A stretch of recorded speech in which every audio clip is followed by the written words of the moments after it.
Cool. All right, guys. So Phoenix, guys, like I was saying before, if you guys see all the gymnastic girls running around, it's because we were out here for my daughter's competition.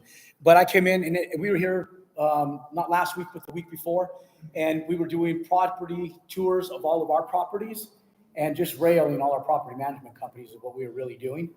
And so the vast majority of my portfolio is out here. How many of you guys are new to me, are brand new, don't really know who I am, and just kind of new following me? Okay, good. My marketing is working. Good. Okay, so here's the thing, guys. I've been building houses since 1998. I've been in construction since 1998, and I've been self-employed since 1993. We made most of our money building houses, but the vast majority of our net worth comes from multifamily. In 2008, we were pouring concrete out here because we still own, operate, and run a concrete company that I opened up back in 1998. And when Peoria was being built and there was nothing out there, when you come in on 17, we were pouring concrete at the old Smiths. It's not a Smiths no more. I don't even know what it is now, and all the curbs and gutters and stuff. And so we did a lot of that stuff. And then I left Phoenix completely in about 2004, and I didn't do any work from 2004 to 2009. And then January of 2009, we came back out here and started buying real estate because you guys got crushed in the 2008 recession. You guys were in the top 5 cities that got crushed the hardest nationwide. Okay, so what I ended up doing is in January of 2009, we almost went bankrupt. We were building retail centers, and we also had subdivisions. We were doing about 60 homes a year, and between 60 and 70, and we were doing retail development at that time. So we were doing a lot of small box strip centers, not big box, but it's all small box retail strip centers. And one of the big things is that retail went bust. We had almost 100% of our brand new construction with zero occupancy. And so imagine building an asset and nothing's leased. So we came out here, and what really saved us is 2 things. We started buying a bunch of Subway stores, and we started buying a bunch of Subway stores, and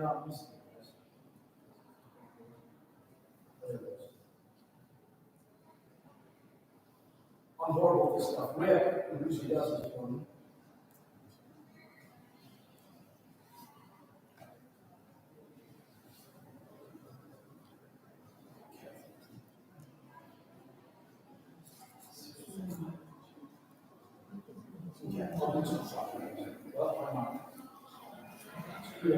Okay, we're just gonna roll with it, guys. We're gonna roll with it, and I'll just start my TV. Okay, so what happened, guys, is 2 things saved me. One, Subway store saved me. I went and started putting Subway stores in my buildings. You guys ever seen The Founder? Anybody ever in here ever seen The Founder? It's Ray Kroc, founder of McDonald's Corporation. Okay, so I took the Ray Kroc model. We started putting Subway stores in all of our buildings. Okay, now that was one thing, but the second thing that saved me is the Phoenix market. I was in here and we were buying brand new homes that were brand new tract homes over in Avondale for about $65,000, $70,000 sight unseen. These were being sold for $289,000 to $325,000.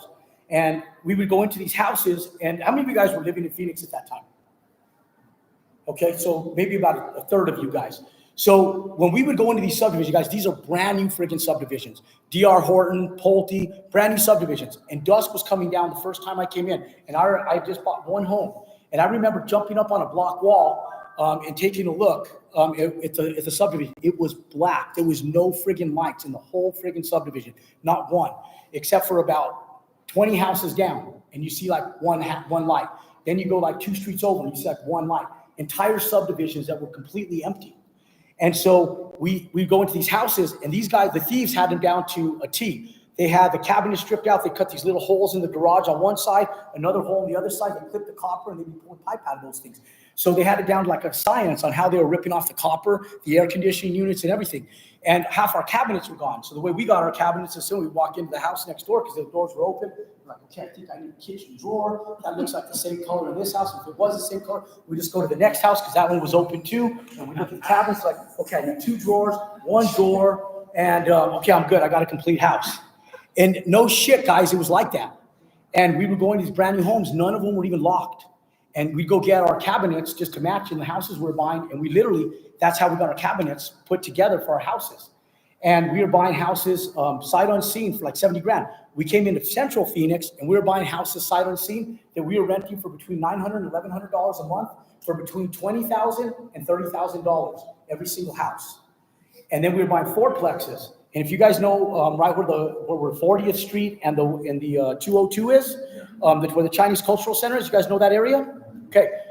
So I went into that area and there was a ton of fourplexes there. Now there's a big, beautiful development there. The only fourplexes that are left, J.W. Flowers owns them. And Lloyd is the owner of the franchise of J.W. Flowers here in Phoenix. The only piece of shit ones that are left are the ones he owns because he fell in love with them. And why, I don't know. But I had owned a bunch of fourplexes. We were buying these fourplexes for like $38,000 to $42,000 per fourplex, guys. Per fourplex. What's that? That was 2009. 2009. From January of 2009 all the way to 2011. And what happened was they landed up putting a halt to us, and the Canadians were coming down in mass droves and investing here in Phoenix. And so they landed up putting a halt to it, and we couldn't buy anymore. By 2011, the investors were like out. But we had accumulated a portfolio of like 64 units of single family and multifamily fourplexes. Well, with all of it together, we had 12 single family homes and we had 64 units of fourplexes. Welcome, come on and join us. So nonetheless, that's how I got into the multifamily space, is that in 2009, we started renting these properties, and that whole portfolio, guys, the whole thing, we were cash out of pocket about $900,000 for the whole portfolio. 900 grand, okay?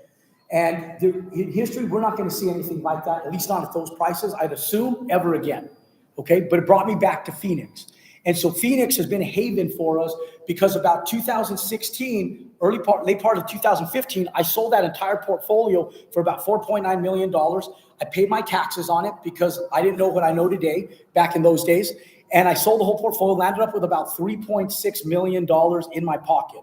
3.4, 3.6. And what landed up happening is we landed up going in and buying a property out in Tolleson, and it was a 84 unit apartment complex in Tolleson that we added on to later on, and we added another 50 units to. We still own that property today. We bought that property for $7.8 million, guys, and that property we bought for $7.8 million. Before we added on to it, we did a cash out refinance on that thing for $15 million in 2018. And we landed up crushing it on that property. We still own it today. Landed up buying a 74 unit, and we started building these things ground up in 2017, right here in the Phoenix market. Okay, we're in Washington State. We're here in Phoenix. We're in the Dallas-Fort Worth market. We're in the Albuquerque and Rio Rancho, New Mexico market. Those are our predominant markets. We do some stuff down in Southern California. Okay, now if you guys have ever been up to Cave Creek, and the reason I'm telling you guys where I come from, it's because a lot of you guys are going to wonder where I get the qualifications to talk to you guys on this, on what I'm talking to you guys about today. There's a subdivision called Ocotillo Ridge. It's mine. When I went into Cave Creek, I literally knocked on doors. We still own land up there. We still own a house up there. And when we were up in Cave Creek, I landed up going in and accumulating about 11 acres, and we landed up doing a small subdivision in Cave Creek. And we still own a place in that subdivision today, but we were crushing down profits in Cave Creek back then of about $250,000 per house back in like 2011, 12, 13, 14, okay? Those profits today are even greater. The land's a little bit more expensive now, obviously, in Cave Creek because it's grown a lot, hasn't it? Yeah? Okay, now, the business model that we talk about today still crushes profits in the single family market. You know, we got a great community down here. We got a lot of these gentlemen that are up here. We got Ruth over here, are already building right here in your guys' market. And they're taking your guys' market share from you guys. What are you guys anticipating to make on this one you're doing in Arcadia right now? She's probably about 800. About 800,000 net? Yeah. $800,000 net. You guys have been working with us for about 6 months, 8 months? 4 months? Yeah. 4 months. It kicks some ass. We got to get roofs off the ground. New construction. Everything we do is new construction, guys. Look, guys, here in Phoenix, is there opportunity in fix and flips? Yes.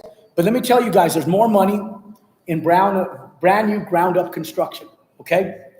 Here's the attributes you guys have going for you guys today, and I'm going to show you guys where opportunity comes from in the Phoenix market, okay? Look, one of the biggest things in Phoenix is it got way overbuilt too quick, especially right here on the west side. And we had a 2-year absorption time period to come in and absorb all the shit that was built right here on the west side. Now, we're about 1 year into that absorption. We have probably about 16 to 18 months of that absorption period. Property right here in the Glendale area and the Central Phoenix market, is currently at about an 89% occupancy. So we're down on occupancy by about 8% of where we were just a year and a half ago. Okay. Now, how many of you guys want to understand why that is and really understand where opportunity comes from? How many of you guys really want to understand that? Okay. Okay. So I'm going to start off where we're going to end at the end of the day today. Sound fair? Okay. Can you guys hear me okay? Okay, good. My voice is jacked up. I jacked it up on Monday. Speaking in front of the camera. Okay. So let me explain this to you guys. Here's where opportunity comes from, guys. In 2020, when interest rates started just going down, 2019, interest rates went down to sub 3%, right? Okay, real estate all over the place. Now, back in 2016, cap rates right here in Phoenix, 8%. I was looking at the prices compared to 2008, because the way I was evaluating real estate was everything based on 2008, because 2007, we were at the height of the market, right? The highest that the market has ever been historically in 2007. So I sat back and I said, okay, I don't need to worry about the market until it gets to where it was before it tanked. That's what I was putting in my mind. So in 2008, it still quite hadn't, in 2016, it still hadn't quite hit there. And so when I bought that property over in Tolleson, I bought that thing at an 8% cap rate, guys, 8% cap rate. How many of you guys know have cap rates and understand how to figure them out? Okay. Now, I'm going to explain this to you guys a year later, because there's only about 5 of you guys that understand that. Don't worry. In about 2015, guys, I was worth about $25 million in our net worth, conservatively speaking, and I didn't know what the fuck a cap rate was. I remember running around here with a buddy of mine named Bob Cantor, and we were buying retail centers and office buildings. I still own a lot of office and retail here in Phoenix as well. And he was always talking cap rates. Didn't even know what the hell he's talking about. I would just pencil a project, and I look at it and I just pencil it and I go, yeah, I like that profit. Okay, let's go. You know, and I didn't know. So the reason I tell you guys that is because I got to that point without knowing what the cap rate is. We're going to change that today, though. I need you guys to know what it is, because I need you guys to know how to protect yourself under any market condition. Now, the next year in 2017, I went back to buy another property, and it wasn't even a year later. It was probably like about 8 months later. The year had flipped, but it was about 8 months later. I went to Tolleson, down the way, less affluent property, not even as nice as the other one I had purchased. But that one was selling for a 7% cap rate. So that means that my price went up. Because when cap rates go up, guys, when cap rates go up, values go down. When cap rates go down, values, they go up. Okay? So what ends up happening, guys, is when this was at an 8% cap rate, my value was still lower. Now, when it went to a 7% cap rate, the value went up on that asset. Okay, here's what happened as we move forward. We all know that cap rates went to 6%, then 5%, then 4%, then 3%, and values went through the roof. So you take a property just like this, okay? Let's say this was an apartment complex that has like an 8-unit apartment complex. Property is the same, guys. Nothing changed at all, okay? Nothing at all changed. I'm going to do this.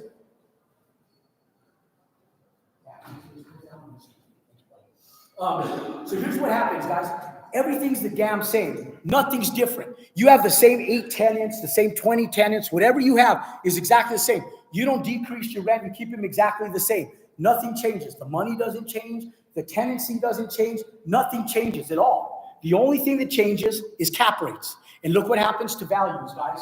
So if you have a property that's doing, let's say, $180,000 in revenue, and let's say that it takes $80,000 to run it through property taxes, insurance, everything, and when it's all said and done, all that's left is $100,000. That's called your net operating income. Okay, would be $100K. Now, if we have $100,000 in net operating income, value is assessed by your NOI divided by your cap rate. Okay. This is a banking rule of where values are assessed through banks. So if you guys are going to go out and get a loan, doesn't it make sense to understand how banks work? Yeah? Okay. Yeah? Yeah. Okay. Look, guys, how many of you guys have been to Vegas before? Say yeah. Okay. When you go to the casinos, what makes the casinos win? The house always wins, right? They're not building billion-dollar casinos because the house is losing, are they? No, right? Are they building billion-dollar casinos because the house is losing? Yes or no? No. And so here's the thing, guys. They function on a set of rules that they don't fluctuate on. That's how the house wins. Banks are the exact same way. So when we go in and we're talking about banking, if you guys want to go in and get money for the banks, how many of you guys feel like the banks are against you when you go in for a loan? Raise your hand. If literally, like, how many of you guys feel that way? I mean, I do. I feel that way. I always feel like I'm getting interrogated. Look, here's the thing though, guys. Banks are not against you. How do banks make money? By lending money out, right? Okay, that's their business model, to lend out money. Now, here's the thing. How many immigrants do I have in this room that didn't go through our U.S. education system? Raise your hand if you didn't go through our U.S. education system. Okay? Why did you come to the U.S.? For what? For Papa Donald? What did you say? For Papa Donald Trump? What? For better opportunities. Why'd you come to the U.S.? What kind of opportunities? Let's say if I make $1,000 here, get a platform. It's much more. It's much more money. The streets are paved in gold in America, right? Almost. Why'd you guys come? You guys have kids? Yeah. Family? Is it better opportunity for your children? Okay. Look, guys, let me explain something to you guys. We live in America. Land of the free, home of the brave. No disputing that shit, right? I don't care if you're Democrat, don't give a shit if you're Republican, don't care what you are. All I want to explain to you guys is this. Our U.S. education system is jacked up. Because how many of you guys that were born and raised in America were taught about even conventional lending? How many of you guys were in school were taught about conventional lending? Any of you guys? No. Okay, so I'm going to introduce some concepts to you guys today that maybe you guys haven't heard of before. But just because you guys haven't heard of them, don't understand them, does it make it wrong? No.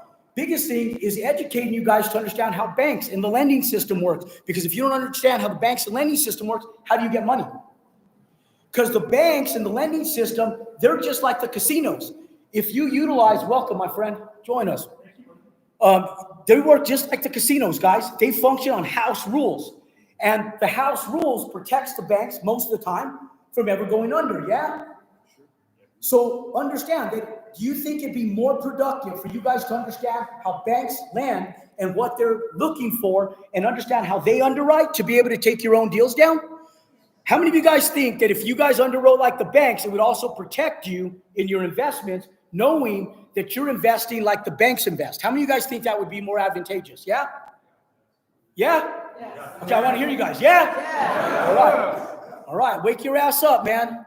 I'm going to give to you guys free, and I'm going to pour into you guys. But I'm going to give you guys more information than anybody has ever given you guys at a free meetup today. Is that cool? Yeah. You sure? Yeah. Okay, your phrase is going to be a little fried today. You guys all right with that? Yeah. Okay.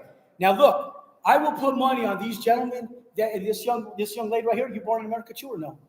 No? Okay. I will put money on the immigrants to go out and succeed faster than you guys that are born and raised here. Okay? Nothing against you guys. I want to apologize on behalf of our U.S. education system. I didn't jack you guys up. I went through the same 13,000 hours of bullshit you guys did. I was just lucky. I was dyslexic. I didn't understand half the shit I was learning anyways.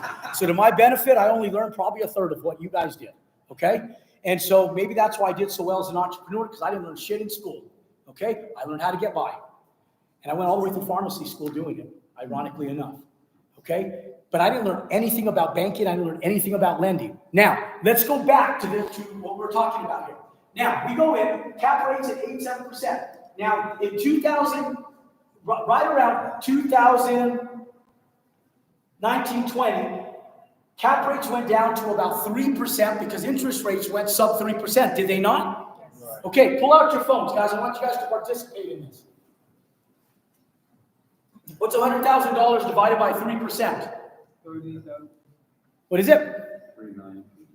3 million what? No.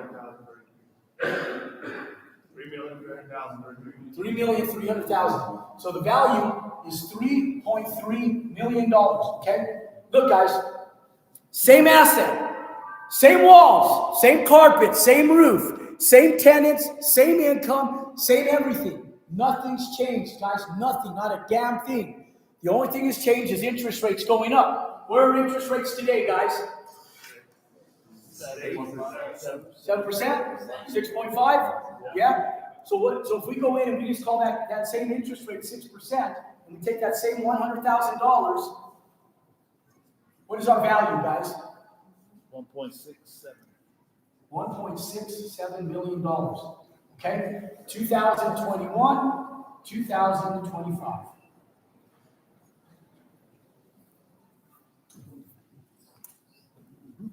That's the problem. 2021, 22, 23, 24, 25. 5 years, guys.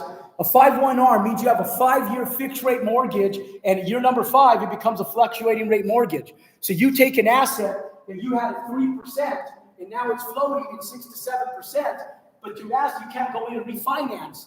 And most syndicators go in expecting to be able to create value in an asset and being able to sell that asset for the increased rents and the increased valuation. Only problem is nobody accounted for the fact that interest rates were going to not only just go up twice as much, but more than twice as much. So values came down, and this is only worth half the value. So how do you take a 2021 asset, $2.3 trillion, guys, over the next 24 months is going to come to the market just because of these notes right here. $2.3 trillion nationwide because of this. How do you take a $3 million asset with only value of $1.7 million? How do you refinance that? Is there a bank on this earth that's going to refinance that for you? No. So $2.3 trillion is going to come to the market. Okay. Now, why is that important for you guys to know? 1, opportunity, but 2, to protect yourself. We're going to buy land. We're going to build houses, and I'm going to teach you guys how to go in and crush 6-figure profits on every single one of them. But the single best tax incentive that we have as U.S. Americans is called cost segregation and bonus depreciation.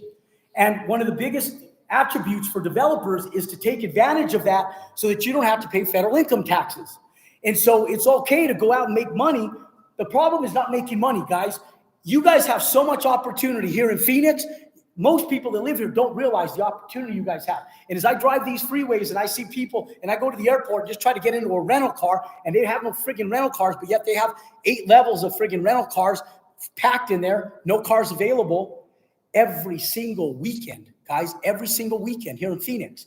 You guys are the second or third fastest growing city in the United States. You guys realize that? Dallas, Fort Worth, 8 million people, 8,000 people per month or week. It's either a month or a week they're coming into Dallas, Fort Worth. You guys are just behind Dallas, Fort Worth. Okay? Now, listen, guys, the reason I tell you guys that is we're going to teach you guys how to go out and make strong 6-figure profits in single-family real estate. But everybody in here is going to be forced to get into multifamily unless you guys want to pay taxes. Okay? Now, the real reason that you guys are here today is because I'm going to invite you guys. You guys are all going to have an opportunity to get invited to come spend 2 full days with me in Nashville on May 3rd and 4th. It used to be 1 day, but I turned it into a 2-day workshop because on the second day, we're going to do what's called a millionaire workshop. And on millionaire workshop, the first day is an underwriting workshop that's going to teach you guys how to do what we do. The second day is going to teach you guys how to compound money. Okay? Where most people go in and you guys will go out and build a house. You guys will make $200,000-300,000 with it, but you'll spend $200,000-300,000 that you make. My whole thing is to teach you guys, and I'm going to hit on it a little bit today, how to take that money in less than 12 months, turn it into over $2 million worth of buying power. Does that make sense? And then turn that into millions of dollars for yourselves. Some of you guys are just sitting here going, Jerome, I just want to make a good living, right? How many of you guys just want to make 6 figures building a house? Raise your hands. Be honest. How many of you guys want to get fucking rich? Raise your hands. Sure. How many of you guys want to get fucking rich? Say yeah. Yeah. All right. I'll show you guys how. Okay? It's exactly what we did. Now, let's go in, let's do this. Okay? You guys want to build some houses? Yes. Yeah.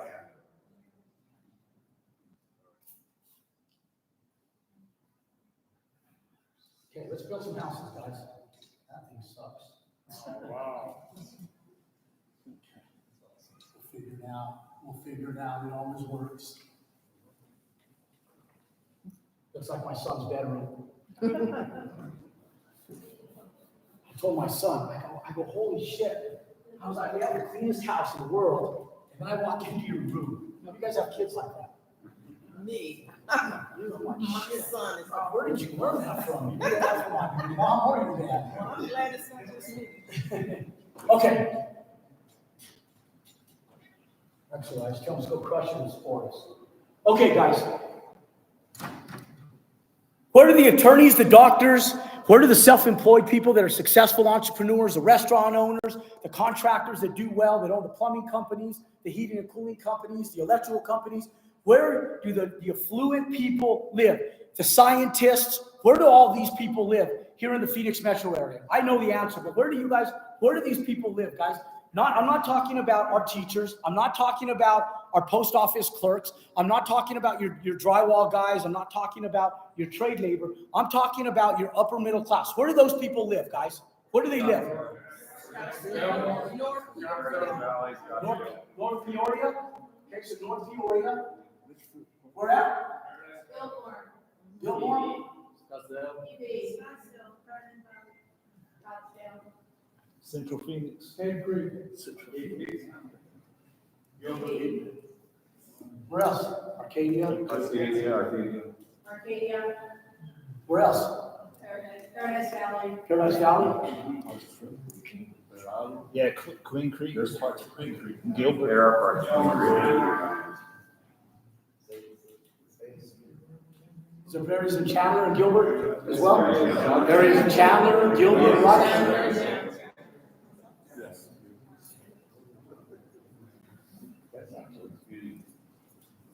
Don't worry, guys. I don't know how to fucking spell, so, right? But we do about $150 million a year in development. So you guys, I had this guy on Instagram bust my balls all the time. He didn't spell that right. He just plays a broke crowd of Dallas. I'm like, fuck, bro. I'm like, dude, I don't know how to spell, man. Like, but it's okay, man. We got a portfolio of $600 million. We did $150 million in development. I don't know how to fucking spell. But I got spell check. I know how to use that. All right? Where else, guys? Where else? Twin Creek? Where else? I had to. Where? Okay. Okay, we got enough. Now, we're going to take Scottsdale out of there. I don't want you guys messing around with Scottsdale at all. The Biltmore area is kind of built in, right? Like, it's kind of, the Biltmore area is pretty well built in, right? Yeah. So that's all going to be beautiful. You guys can do stuff in there, but it's more, it's going to be more infill stuff. These areas, though, they got land, do they not? Yes. Okay, now, follow this, guys. We get wealthy helping affordable housing. We make money to get wealthy by building houses and taking money from the upper middle class. Does that make sense? Yes. Yeah. Okay, so here's the business model. Look, guys, I didn't create this business model for you guys. I created it, in all honesty, on accident, but I created it for me. I started doing this in 1998. And when I went in to start building houses, it was just ironic enough that I went into an area that serviced the upper middle class, and I just stayed there. But in 2008, when the recession hit and we had houses on the market, my dad did all my accounting. Guys, my dad's been an accountant. Well, now he was an accountant, professional accountant for a corporation for 32 years. And then he's been working as an accountant now, even into his late 70s, for a small church and doing it. And he worked for us for many years. But it was cool. Come join us, my friend. This is like church, guys. You guys just find an open seat up front. I'm going to pass the tray around later. I'm going to take all your money. Now, come join us. Okay, now, when we go in, guys, 74% of the population is median and lower median, okay? Now, 2% is the ultra wealthy. And then 24% is upper median. Okay? This is where profits sit, and this is where safety sits. This, don't function on it, don't do this. Let me tell you why. Don't go and compete against D.R. Horton Pulte and the guys that are building tract homes, because they're dealing with the median population or lower median. If our economics change, guys, if our economics change, over 80% of our population that are in that median will be delinquent on their home, their car payments, and their credit cards within 60 days if their income changes by $500 a month. 500. So real statistic. Okay? So what happens when houses can't sell? Remember what I started off with today when I told you guys what happened over in Avondale and those houses I was buying? Empty subdivisions. Those were all median homes at the time. And so don't compete against those guys. Those guys make $30,000, $40,000, $50,000 a house. Well, how much you guys make on average for an average fix and flipper? $30,000, $40,000, $50,000, $60,000 a house, right? That's why I don't fix and flip. Here's why. When the market changes, you won't make no money. And if you do make money, 10, 15, 20 grand, shit, go flip burgers. You'll make more working in an out burger. Okay? Because if it takes you 3, 4, 5 months, right? These guys are laughing. It's true though. You sit back going, damn, that shit took me 6 months. I made 10 grand. Screw that. Go flip burgers. Okay? Less risk. And there's probably some hot girls that go through the drive-up window. All right? Okay. All right? I'm just saying. All right? Now, with that said, guys, we go in, we don't function on that because these guys are too volatile. It's not worth the risk. Okay? It's not profitable enough. All the time, I hear people tell me, Jerome, I'm going to play it safe in my first one. I'm going to do something a little smaller. That's not safe. It's not safe, guys. It's not safe. It's not. Sitting in that is dangerous. Going small sucks. It's not a safe place to be. The safe place to be is when there's profits. Make sense? Yes. Okay. So we go in, guys. We don't go in this year. It's not enough market for that 2%. It's not big enough. What happens is the people that are buying in that market sector are people that shouldn't. It's the doctor that wants to pretend like he's rich, but he's not. It's the attorney that wants to pretend like he's rich, but he's not. And when the market compresses, those people go back to buying what they need, not what they want. Make sense? Right. So when we go in, if we want a recession-proof industry or close to it, we want to go to the upper middle class, guys. These people have expendable income. These are the people that are selling $2 million homes in California, moving to Arizona, and spending $1 million, $1.2 million on a house, and then retiring on the variance. Make sense? Yes. Okay? That's where safety and security is. That's where profit lies. That's why in the 2008 recession, ironically enough, my dad came to me, and I thought I didn't have a tax bill that year. And my dad came to me and said, you still owe taxes. You still owe $100-some thousand. I said, no, fuck you. I told him, there's no way that I owe taxes. I said, we fire sold everything. He said, no. He goes, you made money on every single home. I said, there's no way. And we went back to the books. The 2 houses that I sold for the least, I fire sold the quickest. I made $48,000 on one and $52,000 on the other one, on 2 of them. The rest of them, we made over $80,000 in profitability on every single one of them that we fire sold in the 2008, 9, 10. So we restructured our business model at that time. And I said, okay, guys, I went to my subs and I said, we're going to keep building. But you're going to do it. You can't bid the projects. I'm going to tell you what you can do it for. And either you can tell me yes or no. Every single sub that stayed with me is still in business today. And they've continued to go. The other ones, I have no idea. Most of them went out of business. But I told them, we're all going to make a little less money, but we're going to keep building. And we put our focus on quality. Make sense? We didn't take quality away. We put it on quality. Now, how many of you guys have ever went to a restaurant that you really love, and the reason you go there is because of one specific item? How many of you guys have a restaurant like that? How many of you guys went to a restaurant like that, and then all of a sudden they changed the menu? Like P.F. Chang's, man, they got rid of eggplant. How stupid is that? I was like, damn, I always get the Mongolian beef. I used to go for the Szechuan beef, then they got rid of Szechuan beef. And I was like, what do you guys get rid of Szechuan beef for? And then I put eggplant in my Mongolian beef, and they got rid of eggplant. And they got rid of their eggplant dish. I was like, damn, I don't even go there anymore. Okay? But here's the thing. Anytime we go in and we go to a restaurant, it disappoints you enough that you don't go back. Sophisticated buyers, which are these people right here, guys, they don't fuck around, okay? They don't fuck around. They know what they want. They know what they want. They know they want quality. But the first thing that builders do, and go in, I'll challenge you guys on this, now that interest rates are high, go into your competitors' houses. You're going to see boxes from Home Depot with one of those aqua toilets that they have at Home Depot for $99. You're going to see the same bullshit light fixtures that Home Depot sold in 1999 and 2004. They're still selling those same bullshit light fixtures today. And people are putting them in custom homes, guys, because they're taking the quality away because the prices went down. It's the opposite of what you do. In a time when markets compress, you give people quality. I was lucky enough to have a buddy that I was investing in real estate with. His name is Bob Cantor. His son lives here in Phoenix as well, Jeff Cantor. And they do commercial real estate.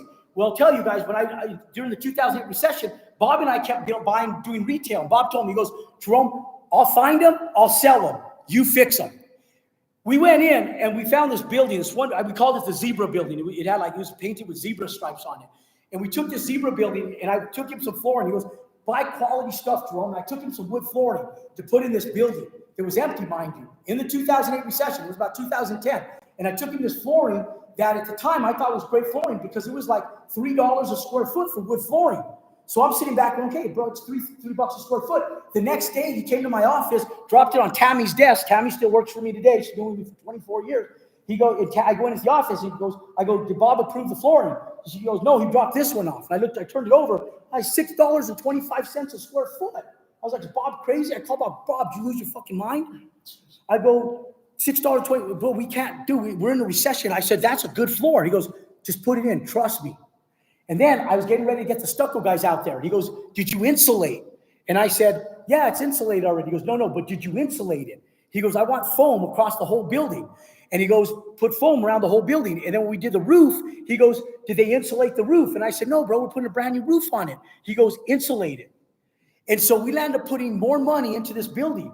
And I was sitting back and I remember sitting back. I told my wife, I said, shut up, Bob knows what the fuck he's talking about. Because if he doesn't, we're going to be stuck with a super expensive building. That building didn't even sit on the market. He had it sold to an investor before we finished it, guys.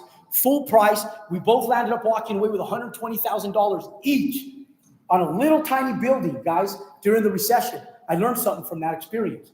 Bob said, you build it with quality. I'll have investors lined up all day long because these guys are passive investors. They don't want to screw with the building. He said they want to buy it, they want to rent it, they want to forget about it. If we give them a quality building that they can lease and forget about for the next 15 years, that's what they want. He goes, I can sell it to them all day long. That's exactly what your home buyers want. You get it? Yes. Okay. Now, here's the thing, guys. When you guys come in, we build with quality. Now, we go into these areas. Now, I know like Arcadia is a little different. These are all a little different now. Let's do something that fits Phoenix. So Phoenix now, usually our business model is not to build anything under 600,000. I'm going to tell you guys to stay above 750 over here and about 1.2 million. Okay? You guys can push on that a little bit. I just, I'm going to function on a little bit of conservancy because I hate pushing something that I know I can make profits on. The only broke man I ever meet is somebody who doesn't turn profits, guys. So my whole thing is to protect you guys so you guys continue selling. These guys are building that, are buying that stuff. Now, when we go into like Paradise Valley, we go into Chandler, Gilbert, I know Arcadia is a lot different. I'm not going to talk about those. We go into like North Peoria. How much does land cost for a lot?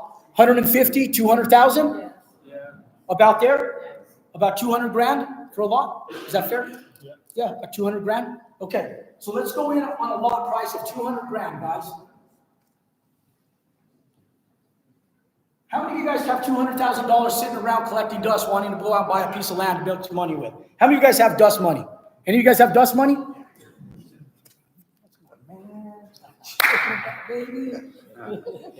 Nobody does. I don't even want to have money around sitting like that because that money doesn't make us money. We don't want to tie that money up in land. How many of you guys want to learn and understand how banks lend money and give you money for land? Ruth, I want you to pay attention on this. Ruth's been part of our community for a long time. We're getting ready to get a build out of it. What was your question earlier? Say, how do I come around that 25%, right? Yes. Okay, so I want you to pay attention close right now. 25%, Okay. But I did get the lot summer finance. We're going to get the bank to pay for that lot for you, okay? Okay, now, let me give you an example. Where's my phone at? What did I do with my phone? Oh, it's up here. Okay, let me show you guys this. Okay, this is how you guys are going to get money. Where are you going to get money from? But before you guys go there, I want to share something with you guys, okay? Remember what I said at the beginning, guys. Just because you haven't learned it doesn't make it wrong. Does that make sense? Right. Just because you don't understand it doesn't make it wrong.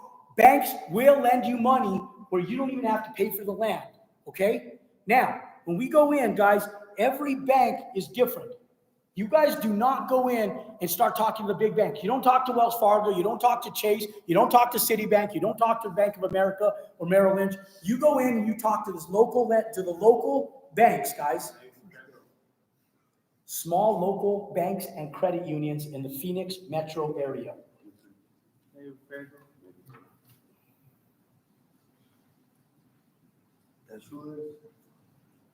Wi-Fi in here is tough. Oh, it picked up Wi-Fi. All that, it said Wi-Fi is tough. That's what it picked up. Small credit unions and local banks in Phoenix metro area. Okay, now, you guys, let me just give you guys an example here. You guys heard of Alhambra Credit Union? First Credit Union, yeah? Alhambra Credit Union, yeah? Yeah. Banner Federal Credit Union, Arizona Financial Credit Union, Arizona Central Credit Union, Desert Financial Credit Union, Sierra Pacific Credit Union, Copper State Credit Union, Arizona Financial Credit Union, Desert Sunwest Credit Union, One AZ Credit Union, Mountain America Credit Union, Global Credit Union, Marisol Federal Credit Union, Desert Financial Credit Union. There's no lack of lenders, okay?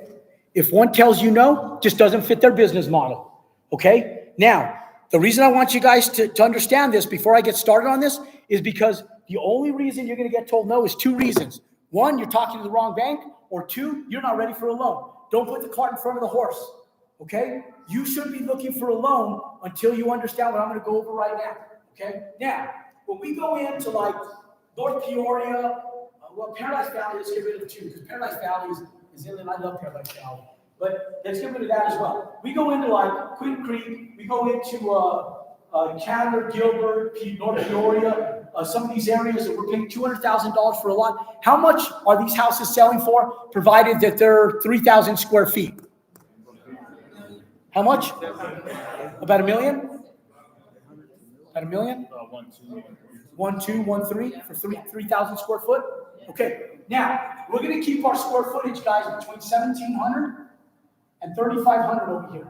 Okay, do not get over 3,500. I like telling you guys not to go over 3,000 square feet, but I just know that Phoenix is starting to evolve into a more affluent market. And when I say more affluent, is I'm looking at the most affluent cities across the United States, and we're talking about Orange County, we're talking about Los Angeles, we're talking about Washington, the Seattle market, we're talking about Miami, Florida, New York City. And we talk about some of the most affluent cities. Phoenix still isn't there yet, but it's going in that direction. Yeah?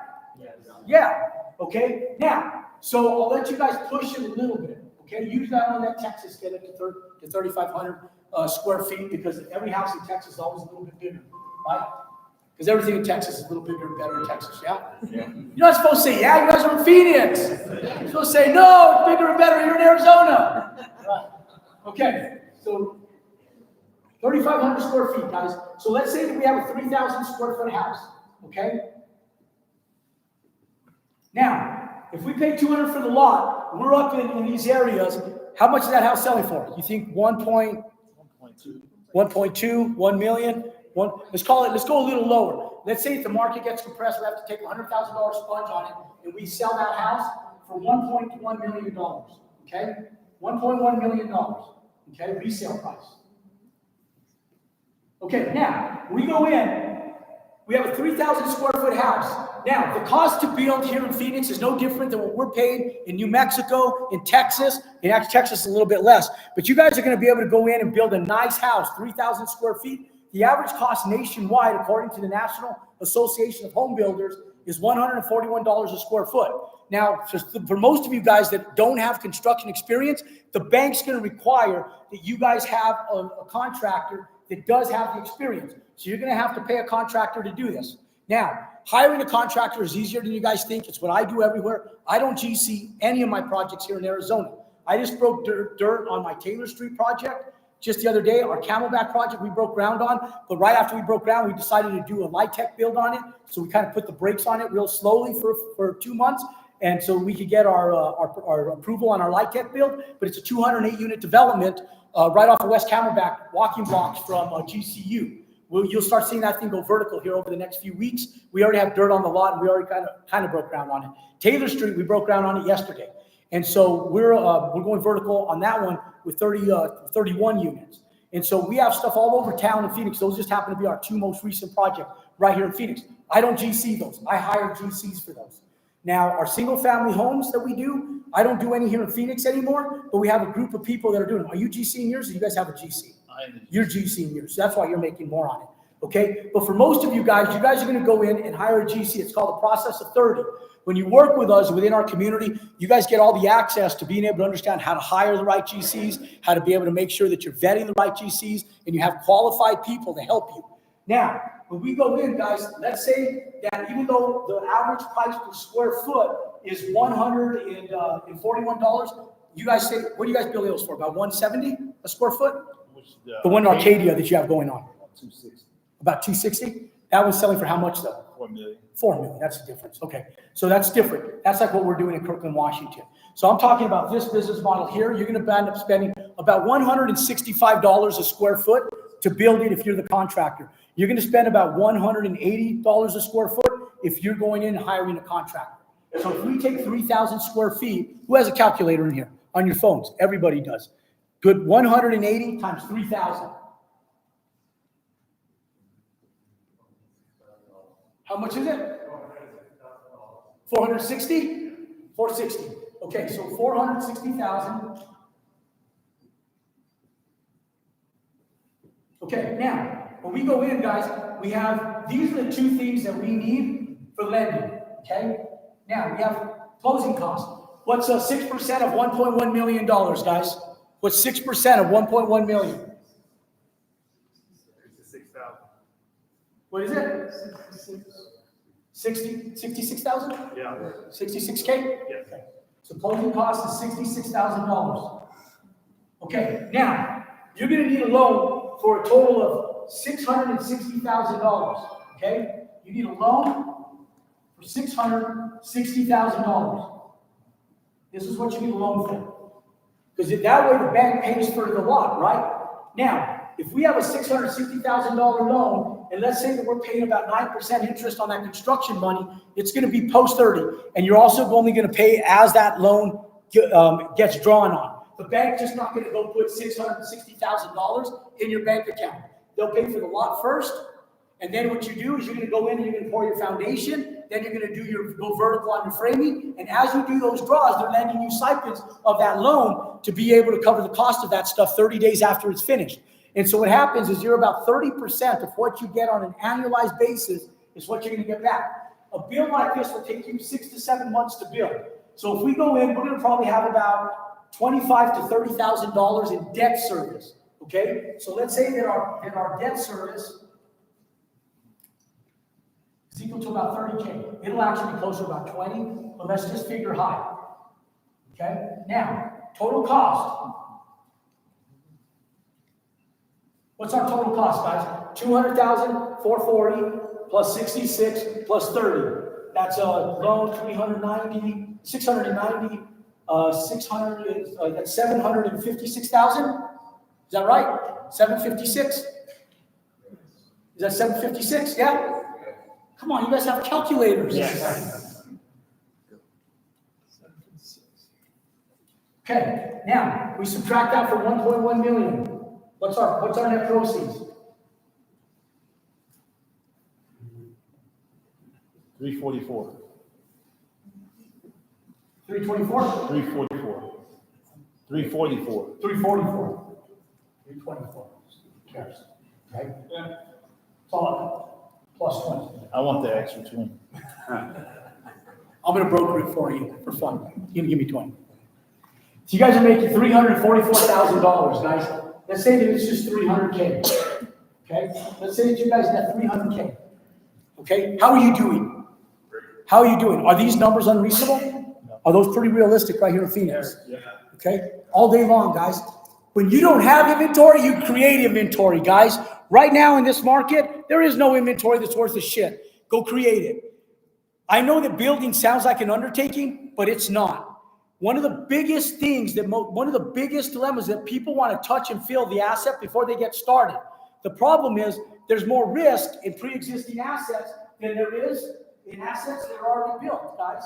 In assets that are brand new. So don't go after those assets. Now, here's what's going to happen. You're going to have 2 budget spreadsheets, okay? And this is how you guys get money. You guys want to learn how you guys get money? Yeah. Sure? Yes. How many of you guys want to learn how you guys get money? Say yeah. All right. Spend money. Look, guys. Okay, in this book, how many of you guys would love to have an opportunity to have a business in a book, guys?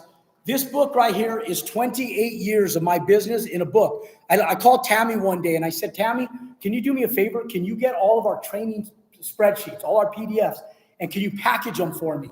And I sent them over to Esther. Esther's my assistant on our online brand. I said, send them over to Esther. We're going to turn them into a book. And I thought this book was going to be like 100 pages maybe, right? I didn't know.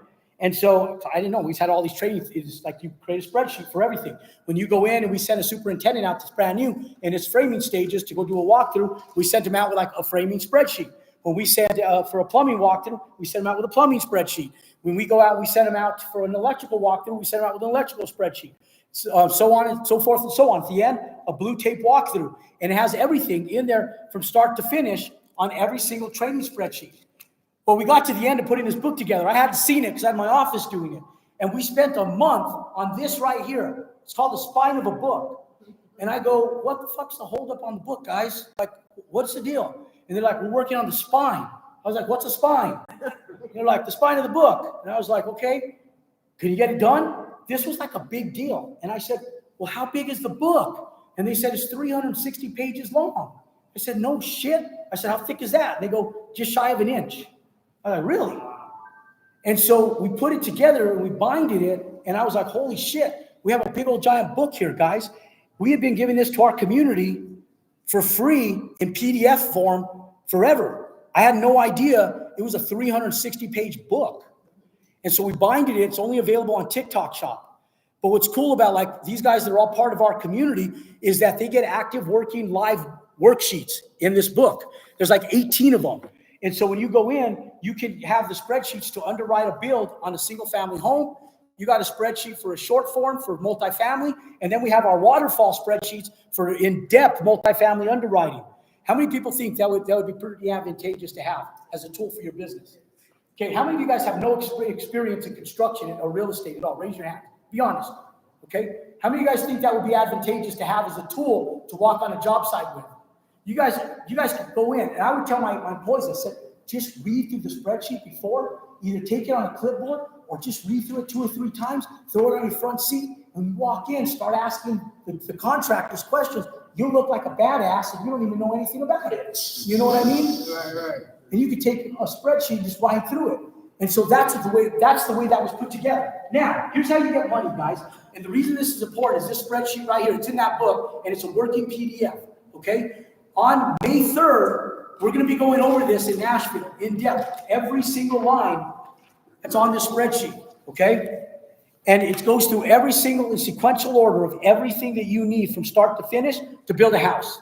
Everything. There's no stone unturned on this spreadsheet, okay? Everything that you will need and more is on here. And then at the end, it even has all of the stuff for your taxes, your GC fees, your groundbreaking, your water, everything. Everything's on here, okay? Now, you're going to need this 2 times, and here's why. For every single build, you'll have 2 spreadsheets, especially when you're getting started. The first spreadsheet is going to have your land cost. It's going to have your dirt work, your foundation, your electrical, your plumbing. It's going to have your roofing, your cabinets, your appliances, boom, boom, boom, everything all the way down. And it's going to come out to $660,000, okay? You're going to vet this price before you even get started. This is your execution number. Then you're going to have a second one, okay? This is how banks work. This one's for the lender. This one's for the bank. Now, when we go into the bank, guys, the bank is looking at this number right here, this $1.1 million, okay? And they're going to go in, and the reason I tell you guys, don't put the cart in front of the horse before you guys go in and you guys start getting lending. Because if you do, the bank's going to tell you no. You have to go in and be prepared for the bank to be able to appraise a piece of land with a house that belongs on that lot. So what you're going to do is you're going to go through the process. When you guys go in, you find a lot, you're going to go in, you're going to get a survey. You're going to go in and get an architect or a draftsman. And you're going to get your engineering done, okay?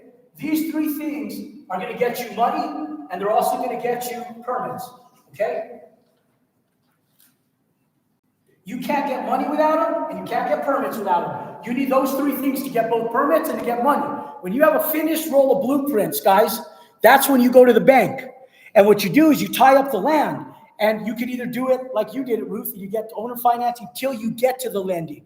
Then, when the lender pays off the land, you shit can the owner financing, and he rolls into your permanent financing. Make sense? Okay. Now, when we go in, guys, we're going in, and we're going to function on working on these 2 things simultaneously. Now we're gonna do another spreadsheet. We're gonna add about 15 to 20% to every single one of these line items, because nobody in here works for free. And the bank doesn't expect you to work for free. The bank expects you to be able to go in there and complete a house that has a value of $1.1 million. They're gonna go in, they're gonna get this house appraised. They're gonna see what lots are selling for in that area, what houses are selling for, and they're gonna look at like properties based on banking parameters. They're gonna sit there within 300 square feet of that 3,000. They're gonna look at every house that's 3,300 square feet, all the way down to 2,700 square feet. Houses that are 300 square feet larger, 300 square foot smaller, and everything within a 1 mile radius, and anything that's sold in the last 12 months. Right now in this day and age, they like looking at stuff that's sold in the last 6 months. Okay? And as long as it fits those banking parameters, that's what you're looking for before you even buy land. Make sense? Right. Because we're functioning on what the house is doing. Yeah? Yes. Yes. We're functioning on what the house is doing, guys. We're not manipulating the rules. Remember I said Subway? You guys want to know why I got into Subway? How many of you guys want to know why I got into Subway? And what that has to do with real estate? I looked at every franchise that you could think of. Smash Burgers. We looked at Smash Burgers. We looked at Haagen-Dazs. We looked at Panera Bread. We looked at everything. And hands down, Subway was the best franchise for us to go into. At the time, it was the fastest growing franchise in the world, and it was the wealthiest. And they had the best systems and processes set in place, and that's why they were so good. When I went up to Connecticut, I spent 2 weeks at Subway school learning it, and I asked for 2 weeks straight, what makes the difference between a winning store and a not winning store? They told me the bread and who can master the throughput system and what they do with their systems and processes. When I went back, we ended up buying 13 stores in 12 months. We were only supposed to buy 1 store our first year, 2 stores our second year. We had 16 stores in less than 2 years, okay? Our development agent got a phone call from corporate, said, hey, John Wagaman was his name, and they said, hey, John, we want to meet with you and this Jerome Maldonado guy, and we bought them all under a bunch of different LLCs. He goes, they didn't ask for me. They go, we want to meet the owner of this store, this store, this store, and this store. And they gave us the store numbers. And I just happen to own all those stores. So John calls me, he goes, Jerome, I think we're in trouble. I sold you too many stores. I think Fred DeLuca, the founder of Subway, wants to come down and meet you. I think we're in trouble. I think I'm going to get fired. And I said, bro, you didn't get fucking fired. I go, we were taking stores, Subway stores that were making $4,000 a week. We were taking up to $9,000 a week in less than 60 days. We did that with every friggin' store we either opened new or we bought. And when Fred DeLuca came down, we sat on my store on Louisiana and I-20 and I-40, and we sat inside that store. And Fred asked me, he goes, Jerome, I just want to know what you're doing different than my other franchisees. Like, why are you able to take 13-year-old stores? What are you doing in these 13-year-old stores that have never historically have done over more than $5,000 a week? And how you get them to $9,000 a week? How are you taking these brand new stores, which historically do about $5,000 a week for the first year or two, and then they slowly cascade to $9,000, and you're taking up to $9,000 a week in less than 60 days? How are you doing it? Part of that comes from my sales experience and my business experience, but the vast majority of it comes from this. I told him, I said, Fred, I said, I'll be honest with you. The reason I picked Subway, I had a lot of options, was when I came in, I didn't want to be a sandwich artist. I didn't want to build Subway stores. I only bought Subway stores to fill my real estate, my buildings. And I needed a system that I could bring in a hierarchy of management. That's why I needed to build so many stores so quick. And when I came in, I needed somebody who had systems and processes that were duplicatable. I didn't want to reinvent the wheel. It was 100% my reasoning. I told my wife, I said, I need the company with the best systems and processes that I can duplicate and not reinvent the wheel. You guys ever saw The Founder? Yeah? What did the first owners and the founder do with the first McDonald's? What was the first thing those guys did? They started selling friggin' chicken out of McDonald's, right? And then he said, Ray Kroc came in and took all those franchises back and started selling them to young Bible salesmen and other guys that went in there. And I said, Fred, I needed a duplicatable system. The reason it's not Jerome's way, it's not Mike's way, it's friggin' Subway. I went in and duplicated your system. That's how I went in. And what I'm telling you guys is don't reinvent the wheel, guys. Don't put the cart in front of the horse. If you guys want money to be able to build houses, you have to be gullible enough to follow the process. Does that make sense? Okay. So when I tell you guys, don't go in and ask for a loan. Because if you go in and you talk to a bank and you say, the first question they're going to ask you, say, are you a builder? You're going to say, no. they're going to say, do you have a lot? You're going to say, no. The next question out of their mouth is going to say, do you have a set of plans? You're going to say, no. The fourth no comes from them. No, you can't get a loan. Make sense? Yeah. Okay, so don't do it. I'm telling you guys, don't do it. What you guys need to do is go in and follow the process, guys. You cannot get money without these right here. You cannot get money without an appraised value right here. The only way to get this appraisal is to have a tangible set of drawings that they can appraise in an area that has affirmation. You guys will not tie up a lot in that area until you guys function like the house. Yeah? Yes. Okay, that's how you get money. How do you know that appraisal is going to come in at 1.1 million? Because you're functioning like the house. You're doing your comps just like the house does their comps. You're going and doing the same research the bank does before the bank. That way, when the bank goes in and gets your plans, you're building a house that's already selling for that price in that area. Make sense? Yep. Okay, so when the bank goes in and hires an appraiser, they say, yes, this is what that comps out for. So when we go in, guys, the bank is looking at that from an 80%, 75% loan to value. Okay, so even if we look at a 75% loan to value on $1.1 million, 825, 75%. Okay, so 825. So 825K is 25%. Okay, I mean 75%. Okay, now we only need 660. We're going to go in and let's say that we underwrite this at a $1 million budget, $1 million retail budget. We walk in with $100,000 in equity. How does the bank feel? You have $100,000 in equity. They're giving you a loan based on cost, loan to cost, not loan to value, because there is no value yet. There's no home there. So they're giving you a loan based on loan to cost. So if they give you 75% loan to cost, what's 75% of 1 million? 750, right? Okay, so $750,000.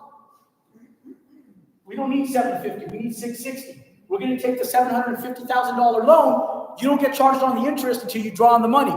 You're not going to draw on the extra money. Okay, you're going to leave it there. That's your little insurance policy. You don't get paid until you execute. Make sense? Yep. You don't pull your profits. You don't pull your proceeds. Not until you execute. You keep doing your job. The only difference between you doing what you're doing right now from 9 to 5, 8 to 5, or whatever the hell you work, is that you're going to skip to a different beat once you get this house going. Your emotions are going to go crazy. You're going to be scared to death, yeah? You're going to be excited but scared. Then, once you get the land, you're going to be even more excited but even more scared. Then, when you turn dirt, all of a sudden that fear goes down, your excitement goes up. You're still scared, but your excitement goes up. Does that make sense? I already know this. I know the emotions. I do this when I do my multifamily. Now, I don't even think about it. Now I'm like, I type a piece of land, and I'm like, oh, fuck, I got more work on my plate. That's what I do now. Because I tell myself that. I'm like, shit, what did I do? And there's less emotion. Now, we add 15% to this, and we go in, our loan to cost is going to come out to $1 million. We're going to add a development fee. We're going to add a management fee. We're going to add 15, 20% to this, and this is going to come out to a $1 million underwriting budget. The bank approved you for $750. Your first draw is that land. Does that make sense? Yep. Now, I was just with a gentleman, his name's Heath Ridenhour, this week. I like working with one student side by side every once in a while. I work with a bunch of you guys all the time, and I teach this stuff. But I like to make sure that my business model is working. 2 Mondays ago, I drove around with Heath. I flew out, I drove around with Heath, and I told him, let's find you a lot. We're going to find you a lot today. He'd been looking for 2 months, scared. We drove for an hour and a half. I ran late on him. We were supposed to spend 2 hours. We drove around for an hour and a half. And by the time we were done, I said, cool, you can go to this area, this area, this area. Pay attention to these other 2 areas, but I want you to focus right here. It's closer to you. He went out that night. He had a hunting app. I use Landglide.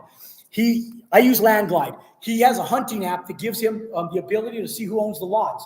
He started pulling this up when we were driving around. I use Landglide, and he started making calls the next day, Googling people's numbers. The next afternoon by 3 p.m., he found a lot that was going to work with a business model. I was driving around after an hour and a half. He was scared. He goes, should I put an offer in on it? I said, yes, put an offer in on it. He goes, are you sure it's going to sell? I said, yes. He goes, there's 2 houses that haven't sold in the area and the other 2 that sold. I said, all I need to see is the 2 houses that sold, okay? And so when we pulled them up, I looked at the 2 houses that sold. They were freaking gorgeous houses, guys. The exterior was ugly. It looked like tract homes. But the inside of those homes were beautiful. And then I go, give me the addresses of the houses that are still for sale. He sent me the Zillow listings. I looked them up, and I go, these houses look like shit. It looks like a man built them. Has these ugly, ugly black backsplash in their countertops. The kitchen was way too big. The center island was way too small. It was all white. The light fixtures looked like they were something that he bought in 2004 and ended up putting in his house in 2024. I kid you not. His front door looked like one of those really nice fancy doors that back in the late 90s, early 2000s. I said, those houses are ugly as shit. Don't worry about it. These are your houses. Don't build that ugly shit. This is how you build right here. You build these houses. And he tied up the lot that day. He's going to make about $187,000 on his first build off our underwriting. I think he'll make over 200 grand, but conservatively speaking. But it took us 2 hours, what took him 2 months to do. Make sense? Okay. Now look, guys, when we go in, this is how you get your money right here, that underwriting. The bank is looking at it from a loan to value.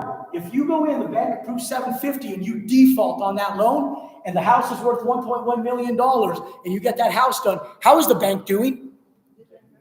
Are they doing okay? You're not as important as you think you are. The bank is looking at the asset more than they are you. They want to make sure that you're a stand-up person. You're going to pay the loan back, but they're looking at the asset value first. Does that make sense? Okay, so the biggest thing is positioning yourself where you have an appraised asset value. Okay, now, how many of you guys are scared shitless, even though you guys have the information? Raise your hand. If you guys are scared a little bit to pull the trigger, raise your hand. Be honest. Raul's been with us for a long time, and he's scared still. But they just showed. Did you see that house? That $1.1 million. Make how much on that house? Hopefully over 2 million. Okay, you guys can do it. Raul's been with us for about 2 years. About a year and a half. A year and a half. Okay. Look, guys. Here's the thing. You guys will need help. Hands down. Would you guys love an opportunity to be able to have a community of over 1,800 people that if you guys needed to be a part of that community, you guys have people to back you in your own areas? That's nationwide, guys. We have a huge community. You guys have 1, 2, 3, 4, 5 people that I can see here. How many other people are in my community that I'm not seeing here? 5, 6 or 7 people that are in here today, guys. Over 1,800 nationwide. How many of you guys like to have access to me every single week on Thursdays for 2 hours, every single Thursday? To be able to bring your deals to vet them before you guys go to the bank or put yourself on the chopping blocks. Okay, we got finished with a 3-hour call last night. I gave you guys 3 hours last night, but I'll tell you guys, every single week I go in, I commit to an hour and a half, but I'm usually on there for how long, Ruth? 3 hours. 2 or 3 hours once a week. I clear my Thursday afternoons for you guys. And I'll sit there and I'll pour into you guys until I have to go. Okay? But Thursday nights are your guys' nights. Here's the thing, guys. On May 3rd and 4th, this is our last Build Wealth workshop, okay, that we're doing. We've done 3. We did one in Dallas, Fort Worth. No, this is our 4th one. This is our last one. We did one in Dallas, Fort Worth last June. We did one right here in Scottsdale in October, right? That was October? Yes. Then we did another one in San Francisco last month in February, and I'm doing my last Build Wealth workshop in Nashville, Tennessee on the 3rd and 4th. Now, the reason it's my last one is because we'll end up probably doing a bigger event, but it's not going to be as intimate. How many of you guys have ever been to my big events where we put over 1,000 people in the seats? It's only 2 of you guys. Okay, cool. Perfect. Those things cost me almost just shy of $1 million to put on. And so they're a big risk to put on if we don't have the economics to support them. So what we decided to do 2 years ago is we decided to do a hybrid of those events and do them smaller. We don't put any advertising dollars to them. We do these meetups in different cities across the United States. I follow my kids and their sports. Wherever my kids have scheduled their sports, we were in Kansas City. My daughter was competing in Kansas City. I did a meetup. We were in Houston. My daughter was competing in Houston. I did a meetup. We're in Phoenix. My daughter's competing in Phoenix. We're here. My son has now he's doing his 7-on-7s, and we're doing our scouting. We're going to Nashville because he has a D1 offer to Northern Tennessee University to go play football. And so the reason I picked Nashville is because of my son, because he's going to be able to get playing time out there. And so I do everything around my kids. Guys, if it doesn't have to do with my kids, I ain't doing it. Make sense? I got that big of a window with them. And so everything I do, 100% of it follows my kid's schedule. You guys are lucky today because, and you guys are truly lucky. How many of you guys feel like you guys are blessed and lucky to be here today? Say yeah. Yeah. All right. How many of you guys agree with that? Yeah? Yeah. So look, guys, on May 3rd and 4th, it's going to be our last Build Wealth workshop. We're going to get started at 9 a.m. that morning. When we did this last time in San Francisco, we didn't do it any of the other workshops. I'm going to do it again because it was a home run. I'm going to teach you guys how to build business lines of credit live, utilizing AI right from your seats. And we're going to do it classroom style, okay? My Build Wealth community, which is our high-end community, those people pay $30,000 a year to be a part of our high-end community. Those by far are our most successful students financially, but they've anteed up, to do it. So a lot of those guys are hitting $1 million developments, and most of them hit millionaire status by this time. And I'll tell you guys that they will be walking around helping you guys as I'm on stage. We're not bringing any speakers. I'm the only speaker on Saturday, the only one, okay? And right after we build a business line of credit, we're going to be going through this entire spreadsheet step by step, okay? And we're going to go through the entire underwriting. That way you guys know how to get a bank loan.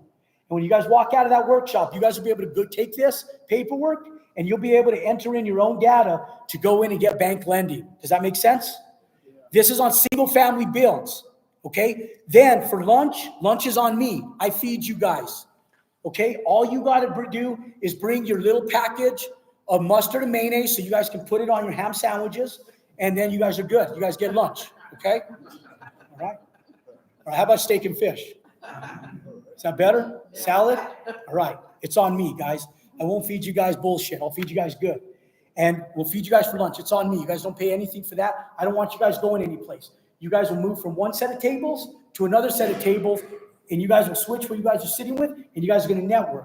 Because when people ante up, the quality of the people you're networking and around goes up as well. There is 0 free tickets that go into that workshop. If you guys look at your phone right now, you guys got a link for my team. You guys can register from that link, or you guys can scan that QR code, okay? That event is I think it's like $897 or something like that to go to that event for 2 days. Today, when we do the events, we do it for $698 or $697 or $597. How much is it? How much did you guys discount it down? Is it $597 or $697? $597 is what you said. Okay, $597. Okay, so $597 today. Okay, what's that? Can we do $497? You guys do get it for $497. Yeah, you guys do. If you're part of our community. So it's $597. Now, the afternoon is this, guys, and it's a 2-day workshop. Now, the second, and if you guys want to bring a spouse, you guys can add a +1 for $200, for $200 for +1. The reason I do that is for those of you guys that are married, my wife doesn't do anything with the business other than support me. She will come out to support me, but if she has to spend $600, $700, $800 for a ticket, she's not going. But if she goes in for like a couple $100, you're like, okay, I'll go. And so I did it in lieu of what I do for my own family and what my family functions on. You guys like that? Yeah? If you have a business partner, a wife, a spouse, a husband, you guys can bring them down for $200. Okay, now, let me explain the afternoon, day one still. I'm still on day one. Sorry, guys. Day one, okay? We underwrite this. 100% of you guys have to understand multifamily. You have to. So there's a second spreadsheet. And in the afternoon, we underwrite multifamily. We go in and we underwrite the value and the cost to build. Okay? And this is all on multifamily, guys, in the afternoon. When you guys go in, and if you guys build a little 8-unit apartment complex here in Phoenix, it's going to be worth about $2.2 million. Okay? Now, through cost segregation, when you go in, how many of you guys want to make this $300,000 and write a $120,000 check to the IRS? How many of you guys want to write a check for $120K to the IRS after you guys put in the risk? Any of you guys? Not a damn person in here wants to do that. So let me tell you guys something. You guys have to resume up in a multifamily. You have to. Because if you don't, you're going to write a check to the IRS for $120,000. Make sense? Now, if you go in and you build just a little 8-unit apartment complex, guys, and it's worth about $2.2 million, you can write off everything but the land. So let's say, for example, you go in and you pay $250,000 for the land. You still have $1.95 million that you have in a physical asset. You can take 80% of that in what's called bonus depreciation in the very first year. So if you build 2 of these houses and make $600,000, you pay $0 in federal income taxes. If you go in, you're a firefighter, a teacher, a police officer, a contractor, doesn't matter what you are, but you have active income, you can go in and take your active income and get your money back that you paid in federal income taxes through cost segregation. That $1.95 million that you cost segregate, it never expires. So if it takes you 3 years, 5 years, 10 years to make that in net taxable income, it doesn't expire and you don't pay taxes on it. Okay? Now, let me explain something to you guys and how valuable this is. Yes, sir. What's that? Because banks are smart. They know what you're doing. Let me explain this to you guys. I just got a loan for $34 million to build my West Camelback project. I just got another $4 million loan from Western Bank right here in Phoenix to build my Taylor Street product. But let me tell you this. Guess how much I pay for health insurance a month? Just guess. For a family of 4. And we have the best health insurance out there. $120 a month, 150. How much? 2,500? $25 a month. How much do you guys think I spend a month on my health insurance? 5,000 a month? $50 a month, guys. I pay $50 a month for a family of 4, and I have the best health insurance out there. Probably better health insurance than anybody in here. You know why? You know how? You know why? Because I'm low income. Because I'm low income. I have $0 in net taxable income. I don't make no money. I'm poor. And I pay $50 a month. You guys hate me? Join the club. Okay? I paid my price. The banker looks at your K-1s. They're looking at what the companies are doing. They know what your companies are doing based off your K-1s, your 1099s. They know what each company is doing. It's just that it rolls down to your finish line, and that line says 0 at the bottom of it. Does that make sense? They'll be able to underwrite it. You're making money. The bank understands the game. Every developer does it. That's why they were all over Trump's back when in his first term of presidency, he wanted to see his taxes. And that's where bonus depreciation came from, is 2017. It's the first time that bonus depreciation, cost segregation has been around forever, guys. Bonus depreciations came in 2017. And so now we're able to accelerate the depreciation of our assets and take it all at one time. And now that Trump's repositioning it, we're going to be able to get back to 100% bonus depreciation all in 1 year. And we'll be able to take 100% of that in the very first year, and it never expires. Does that make sense? How many of you guys think it's probably important to learn how to do that? I don't know.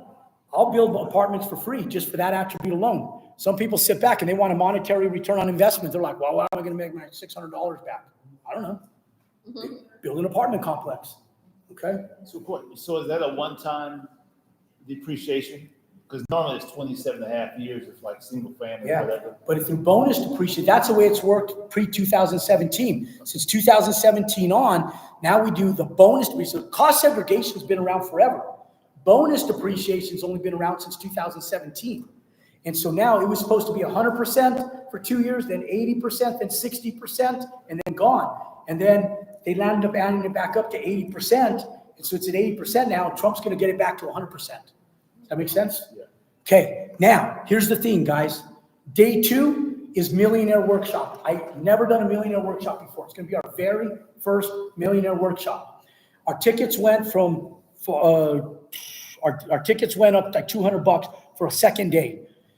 And we're doing a second day, and the second day is Millionaire Workshop. We're going to go over here, guys. And here's what the second day looks like, guys. Okay, this is the way average people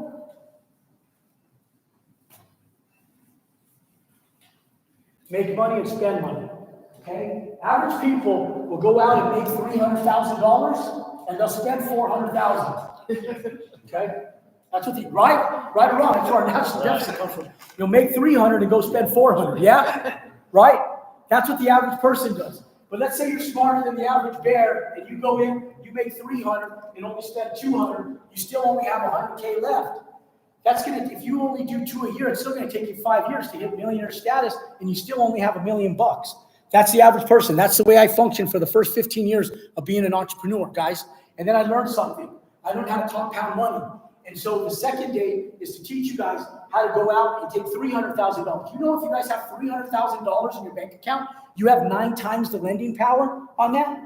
You have $2.7 million in lending power if you collateralize that $300,000. Does that make sense? So now you have $2.7 million in lending power. What do you do with it? Okay, look, guys, the reason I teach you guys how to build business lines of credit is because when you guys first start working with us, the average company, 95% of companies fail in their very first year. 95%. Out of the 5% that make it, 98% of them don't turn a profit until year 3. Till year 3. So now you're in the top 0.2% of all business owners. If you go in and you sell one house your first year, what's your gross annualized revenue, guys? What's your gross annualized revenue if you do one home your first year? 1.1. 1.1. If you what's your net taxable income? Very first year, you're in the top 0.2% of all companies since the history of Adam and Eve. You guys ever went to Bank of America or Citibank and Chase, and the teller comes up to you like that, and they come up to you, comes up to you like that? Sir, how are you today? How can I help you today? What are you here to do today? Deposit? Cash? Oh, deposit? Oh, let me help you. What's your account number? Oh, wow, you qualify for a Bank of America credit card today. Would you like to apply for a Bank of America business credit card today? You guys know what I'm talking about? How many of you guys have experienced just that exactly at a bank? Okay? Banks are soliciting for you guys to go in and get business lines of credit without you even knowing. But you're not taking advantage of it. Imagine if you're in the top 0.2% of all money earners and businesses since the history of Adam and Eve. What's your lending power? What's your lending power? Really good. How many of you guys want to go out and scale a business and be able to go out and compound money, guys? Okay, day number 2 is to teach you guys how to strategically go out and turn that $300,000 into $2.7 million worth of lending power. To be able to go in year number 2 and do 2 builds and 1 6-unit, 8-unit apartment complex. Be able to cost segregate it in year number 2 and how to compound your money. So now you have a $2.2 million apartment complex, and in year number 2, you do 2 homes plus the one you did in your first year. That's $900,000 in revenue that you've been able to put to work, not spend on bullshit. Now you have $3.6 million net worth in 2 years instead of doing the contrary. How many of you guys in year number 2 want a net worth of $3.7 million, guys? You're going to do the same thing. You might as well compound your money and learn how to do it. So day number 2 is Millionaire Workshop. It's how millionaires and billionaires think. It's how you scale revenue. It's how every large company scales in magnitude. And that's what Millionaire Workshop is in day number 2. I've never taught it before.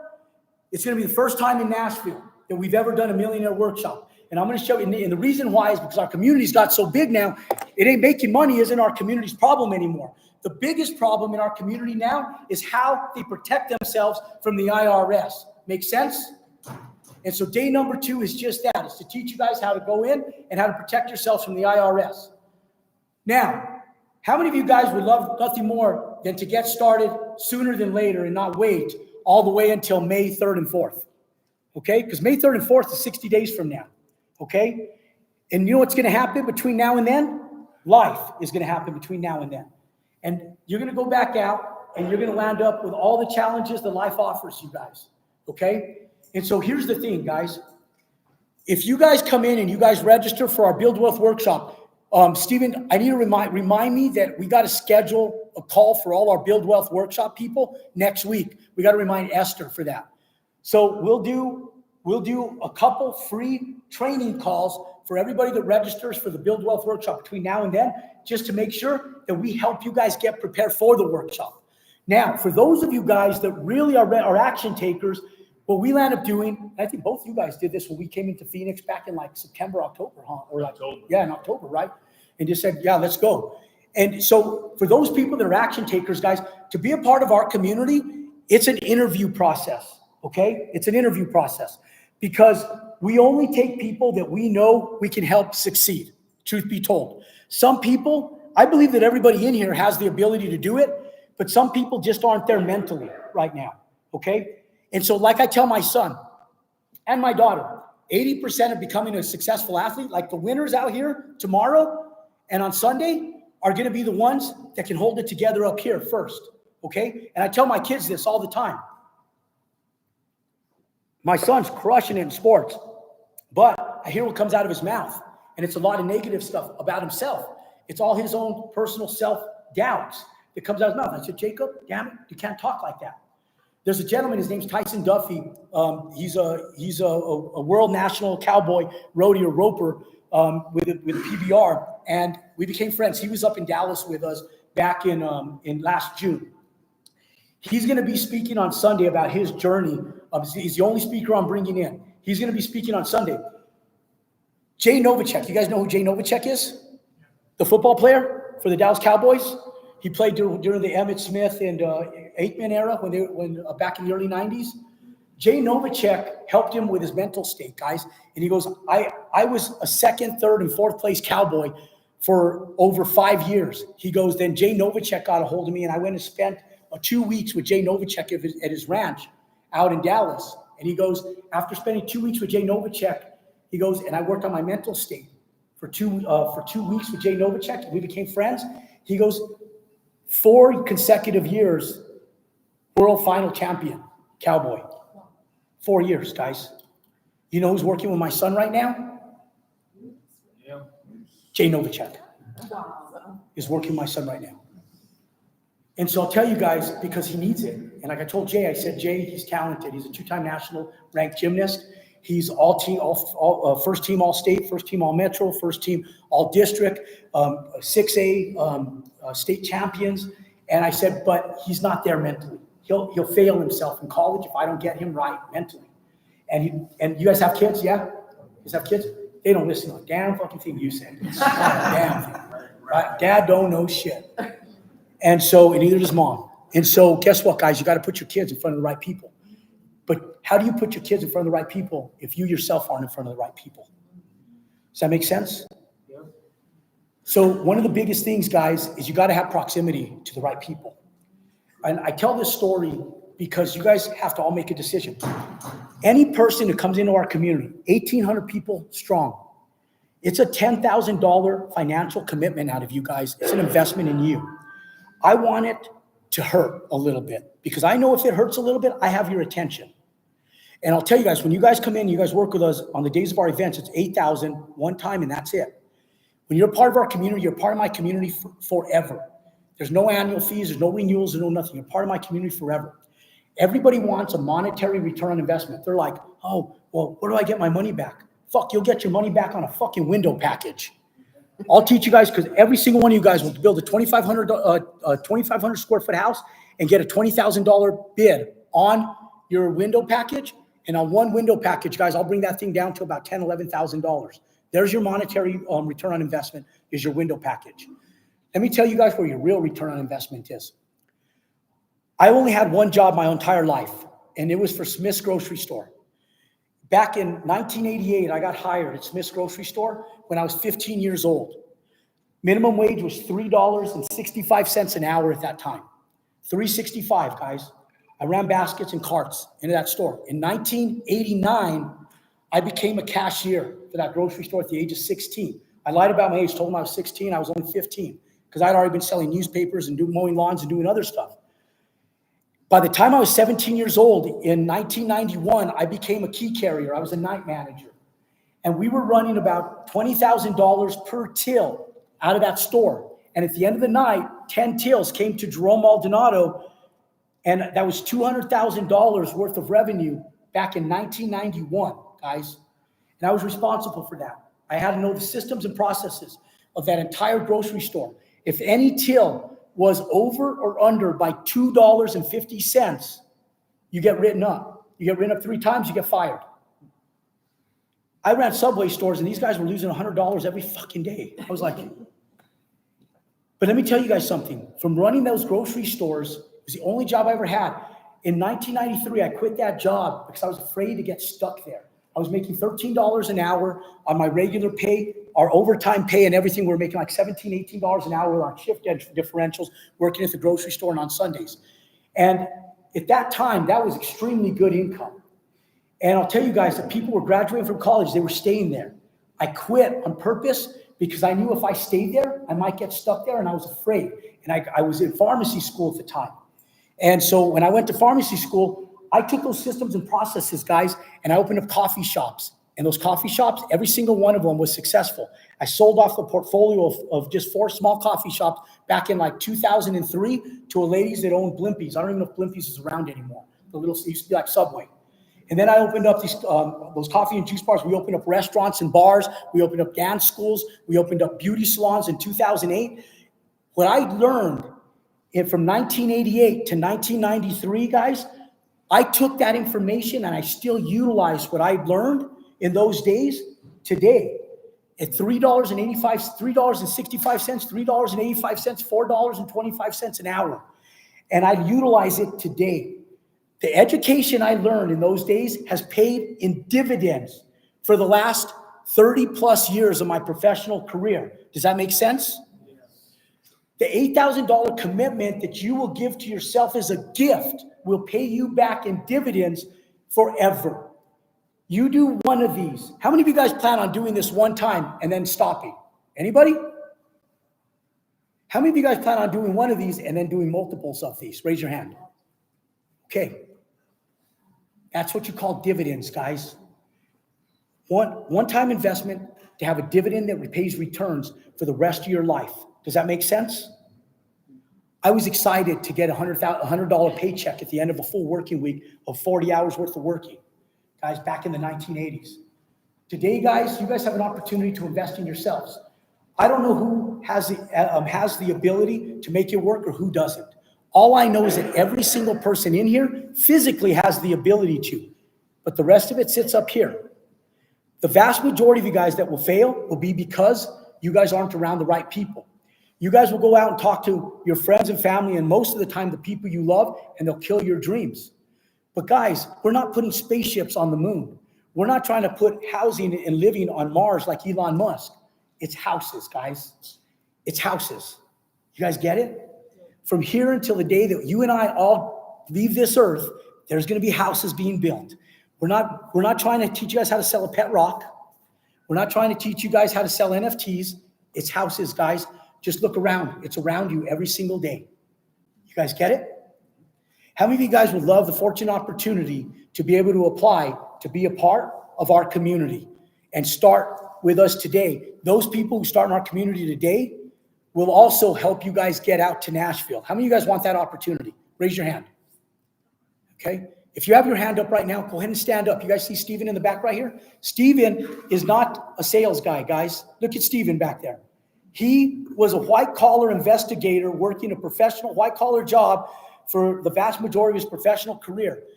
He's almost 50 years old. He came in as a student sitting in the chairs in 2018 at our very first conference in Irving, California, 7 years ago or so. He himself is building houses right now. He himself owns a part of our Inca project. It's a 150-unit development, $40 million development. How many of you guys would like to have 2.5% of a $40 million development? Anybody? Steven does. And he's building houses right now, about to sell his first house. What's that house going up for sale for, Steven? $850. Guys, if you guys, Steven was in the exact same chairs you guys were in 7 years ago. He's doing multifamily and he's doing residential construction. He just so happens to come in and work with us. Now, guys, if you have your hands up, this gentleman here, if you had your hands up, if you guys want an opportunity to apply to be a part of the community, raise your hand one more time. Okay? Stand up if you have your hand up. Stand up right now. If you guys have your hand up, stand up. Okay? If you have your hand up, if you stand up right now, I want you guys to go ahead and go back to Stephen, and Stephen will work with you guys with the application process to be able to come in to see if you guys qualify to be a part of our community. You guys can go back right now and get with Stephen. You guys take your stuff back, okay? Now, for the rest of you guys, get the fuck out of here. No, I'm just joking. I'm just joking. I want to open up for a little bit of Q&A for you guys. It's a lot of information, guys. How many of you guys got more today than you guys ever have going to any other meetup before? Say yeah. Okay? How many? It's a lot of information, isn't it? Okay? Look, guys, I'll give you guys everything. People comment on my YouTube channel. They'll be like, damn, you give a lot of information for free. No one does that. I'll give you guys everything. You know why? Because it's going to take more than just the information. You're going to need the support. You guys, you know, one of the biggest things, and I think it's a detrimental effect. You know, when we were born, guys, and I'm going to end on this, and you know, I'm going to stay up here for questions. Millions and millions of sperm cells, okay? Millions of sperm cells, and you're the winning one, guys. You're the winning one out of millions, guys. You guys were born to win. God gave you guys the ability. You guys were born winners. But over the course of time, you guys have been conditioned to lose from your loved ones, our school system, our employers, by everybody. It's not your fault. Our school systems were set up by the Rockefellers, not to teach you guys how to be entrepreneurs, but to teaching you guys how to be employees. And so one of the biggest things that you have working against you is our external environment and what's going on up here. Does that make sense? That's why I always put money on my immigrants, because these people come in with an open mind. My business partner in Washington, Ramez, he's Jordanian. We freaking crushed it up there. We just did a $24 million development in the last 3 years, him and I together. You know, we hired one superintendent, $24 million. Guys, we're walking away with about an $8 million net profit between two of us. Each of us $4 million, we walk away from our very first project together. Immigrant from Jordan. Make sense? Okay. I know that's a lot of information. You know, your brains are questions. Questions, guys. Questions. Yes, sir. You're buying land for build some building, like what's the square footage of the land? Doesn't matter. It's all about pad sites. As long as you could fit the house you need to combat with comps, it doesn't matter. It could be a duplex on a nothing lot that you don't even have lot lines if you don't want. It's all the price per pad site. What you're looking for is you don't look for land first, okay? So this is a perfect question because people's heads automatically migrate towards what land I buy. You don't look for land, okay? What you look for first is you look for what I did up here. You look for an area that supports a financially viable business model first. Once you know you have a business model that's financially viable, then you go into that area and you look for land there. Does that make sense? And the land you buy is congruent with the land that's comparable to that business model. Does that make sense? For some of you guys, it might be an acre. For some of the areas, it might be a half an acre. If you're in Atlanta and some of those areas, you're doing condos in the city. Does that make sense? So it's all based on pad sites and comps. Make sense? The lot size doesn't matter. It just has to concur with the comps in that area. Cool? Yes, Raul. Hey, Jerome, so, you know, I live here. Yep. I walk outside and throw a rock, I'm gonna hit a multiplex. I mean, they're everywhere. So, I don't know, speak to that. How do you get the multi-unit? your units out there? Yeah, that's a great question. It's So tough. look, guys, right now, Phoenix is not the market to be building big multifamily in right now. I got one big one going up. It's 208 units. It's a $70 million development. We had to change it to a low-income, light-tech build because we couldn't get the damn thing to pencil. Ruth was on that project with us, 4 months ago when we turned dirt? And we started turning dirt, and the lender came back to us, and the market shifted. We got scared, and we said, fuck this. I was like, you guys mind if I just be myself? I don't care. My mentor always told me, he goes, if you cuss, it weeds out people, because he said the people that get butt hurt because you cuss, they're not going to make it anyways. They can leave. So my whole thing, guys, if that affects you, I'm sorry. I apologize in advance, but I'm really not that sorry, or I wouldn't do it, right? So I'm not really that sorry. But the reality is that like Ruth was on that project. I halted a $70 million development because it wasn't going to pencil. And I went back in for my light tech approval. And I went in and I made sure that I could get it to pencil because there's not enough low-income housing. We were doing affordable housing, but not low-income housing. I've never done low-income housing ever before in my life. But my mind becomes very open-minded when it becomes a necessity. Does that make sense? Light tech is low income. It's all going to be paper, Section 8. It's all going to be voucher housing. Well, not all of it. We have to go in and we get tax rebates from the on a state level, federal level. We get tax abatements, and we only have to we do a 9% approval and a 4% approval for low income. The rest of it can be fair market value. And it's guaranteed income. Yeah, and those ones are guaranteed income up to 13% of your stuff, and we get 8 years tax-free tax abatement on it. So it is able to make our project pencil. So when I can answer your question, I have a product right now. I just tied up an $800,000 piece of land in a little town called Bernalillo, New Mexico. Anybody ever heard of Bernalillo, New Mexico? Anybody? 2 people? Okay. Right? Is that Mexico or New Mexico, right? So this little nothing municipality, but it's a bypass to Rio Rancho, which is like equivalent to Chandler. It's where Intel is in New Mexico, is in Rio Rancho. You have to go through this city. But that town has nothing new in it. It's like an old ranch town. So it's like driving into Chandler where you see all the farmland, right? Well, yeah, like Casa Grande, kind of, but nicer, way nicer than Casa Grande. So we're going to go do high income apartments there that are like the nicest that are in there. I'm going to be the first one in there. Why did I decide to do this? It doesn't fit the economics in there, but the reason I'm going to do it is because there's a need for it. It's sitting in the right area. It has this real quaint ranch style feel that people love. It's halfway between Albuquerque and Santa Fe, but Santa Fe, people can't afford to live there. But if I can go in and give somebody a really nice like hacienda style apartment that's a little bit bigger, like 1,200 square feet for like $2,500, $2,600 a month, I'd go in, that thing will end up making about $4 million. If I sell it, I'm going to probably keep it. But I picked that area because it just sits. It's walking distance from restaurants, the rail runner, which is like the light rail. It's like, I'm talking like 300 feet from it. And so I'm going to do a higher income build there. Taylor Street, if you guys drive by Taylor Street, my Taylor Street project right by downtown, it's going to be affordable housing. You know, those rents, our average rents there will be someplace right around $1,700 to $1,800. We're going to make $3.8 million on that build, guys. It's a 14-month full circle development. You guys can go by it. The address, if you guys want to drive by it, you guys are welcome to. I'll send it to you guys. And we'll net, guys. And I have a GC. What's that? That one's not. That one's West Camelback. That one's 6 walking blocks from GCU on West Camelback, right by the 61. Well, the whole property becomes a light tech, but you get a 9% approval, and then you go in for a 4%. What's that? Taylor Street. Yeah, let me give you the exact address. I don't memorize all my addresses. So the Taylor Street address is 1435 East Taylor Street. Okay, you guys drive by them, guys. I have properties all over Phoenix, guys. That's one that you guys can watch that one go. Watch it unfold, guys, as you guys do. It's a 31-unit development. We actually got approved for 29 units. And then we went in and we pushed the bar a little bit to 30. And then we asked them, can we do an office? They said yes. So we landed up doing an office that just ironically enough happens to look exactly like one of our 1-bedroom units. Okay. And so it accidentally became a 31-unit build. Okay.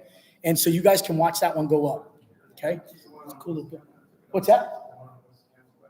The address on West Camelback is, I'll tell you.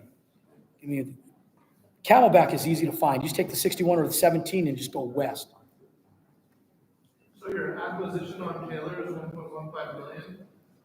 I overpaid for the land. I bought 4 ugly ass 4-plexes. Go look at, we haven't torn them down yet. I bought those things for $1.15 million. What I bought it for. Is that what you're pulling up right there? Yeah. That's what I paid for the land. I overpaid for the land.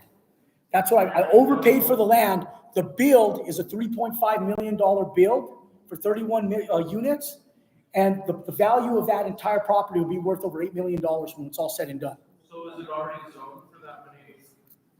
was already zone ready. It had duplexes on it. It was already zone ready and everything. If you look at it, what made it work is there's a 12-unit apartment complex that your son lives in right next door to it, huh? Yeah. In that 12-unit, they built it before us. That property came to us 2 years ago. We said no to it.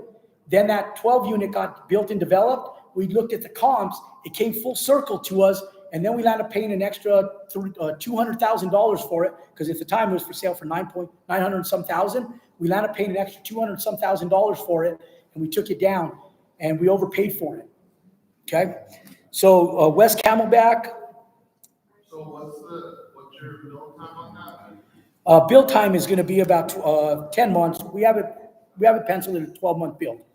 So are you sure the permitting is not gonna get tied up and cost you time? What is it?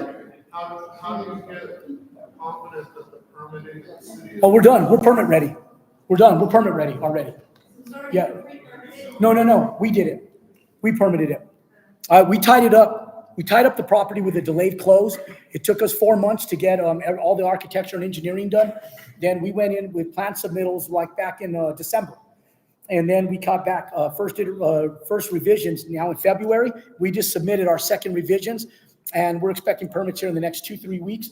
But we got a demolition permit already and an air permit already. So before we got our title company and our lender to approve the demo and the dirt work before we actually get building permits. And the city will only let us get demo permits and air permits if we finished first revisions. So once we submit it for second revisions, for second review, we get our air permits. We already got them.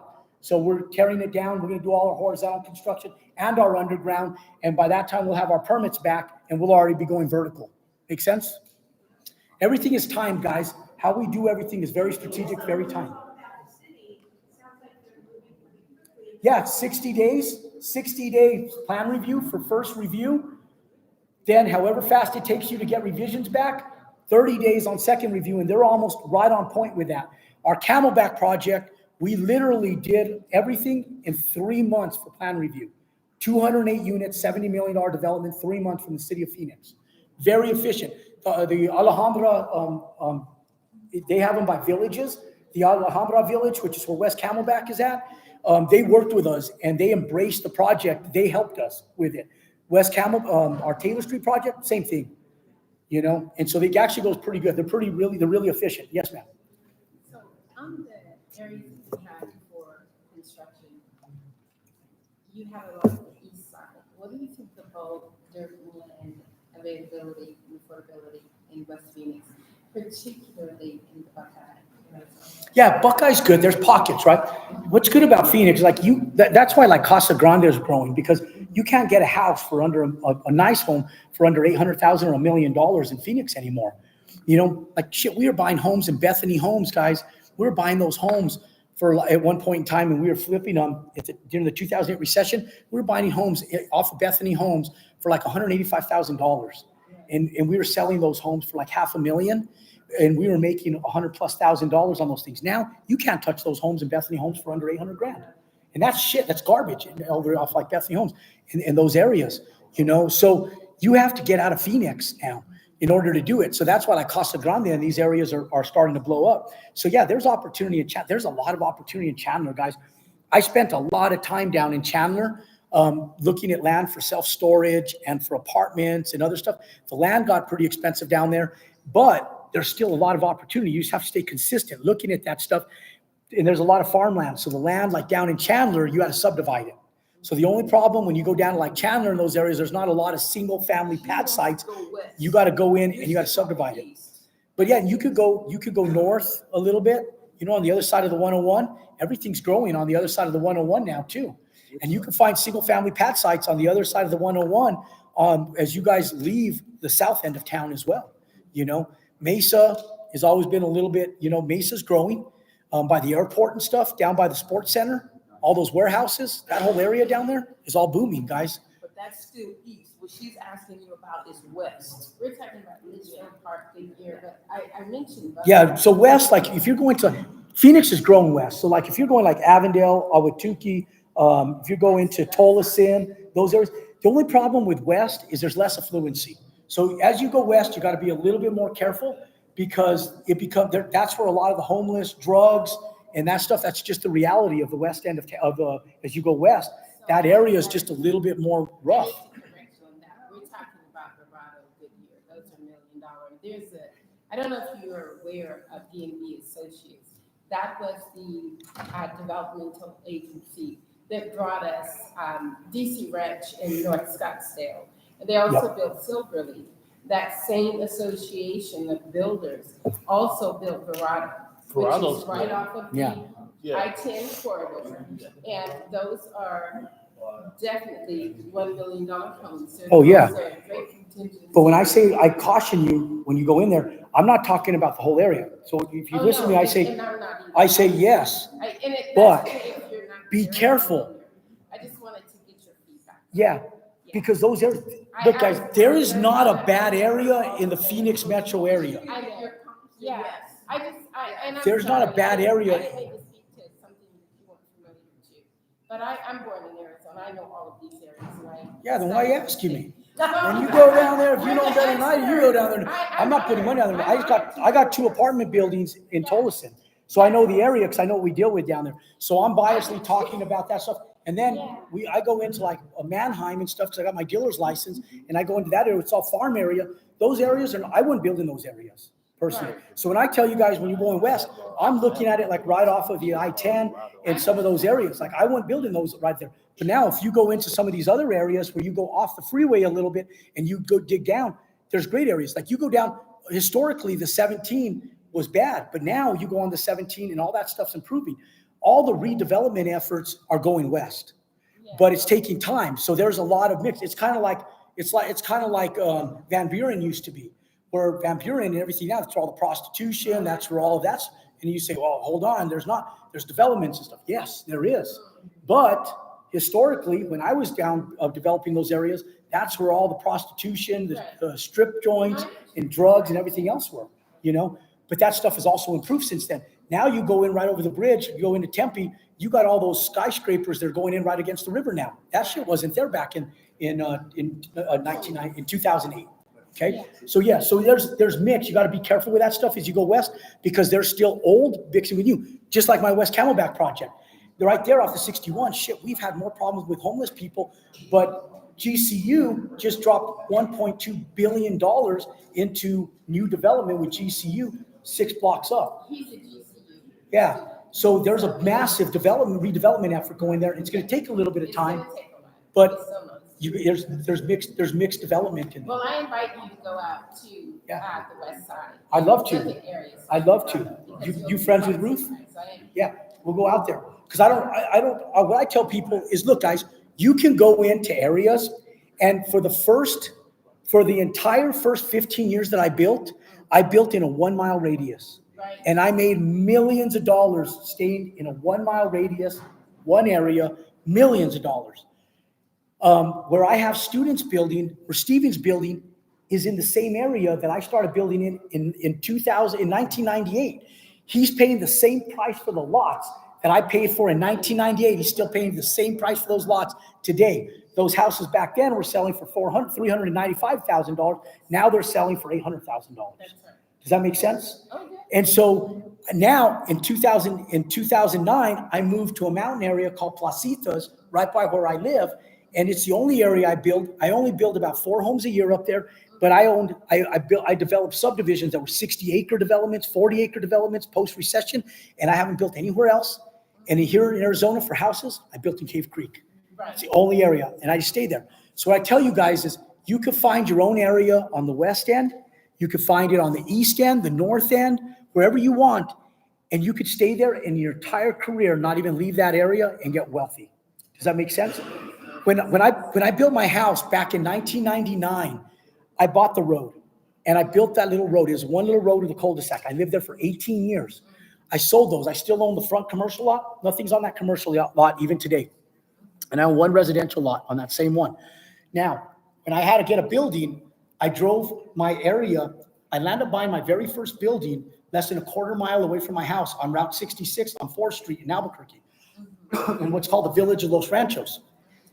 Now, I have bought over $15 million worth of distressed real estate on 4th Street within like a 4-mile stretch. And I still own all that retail today.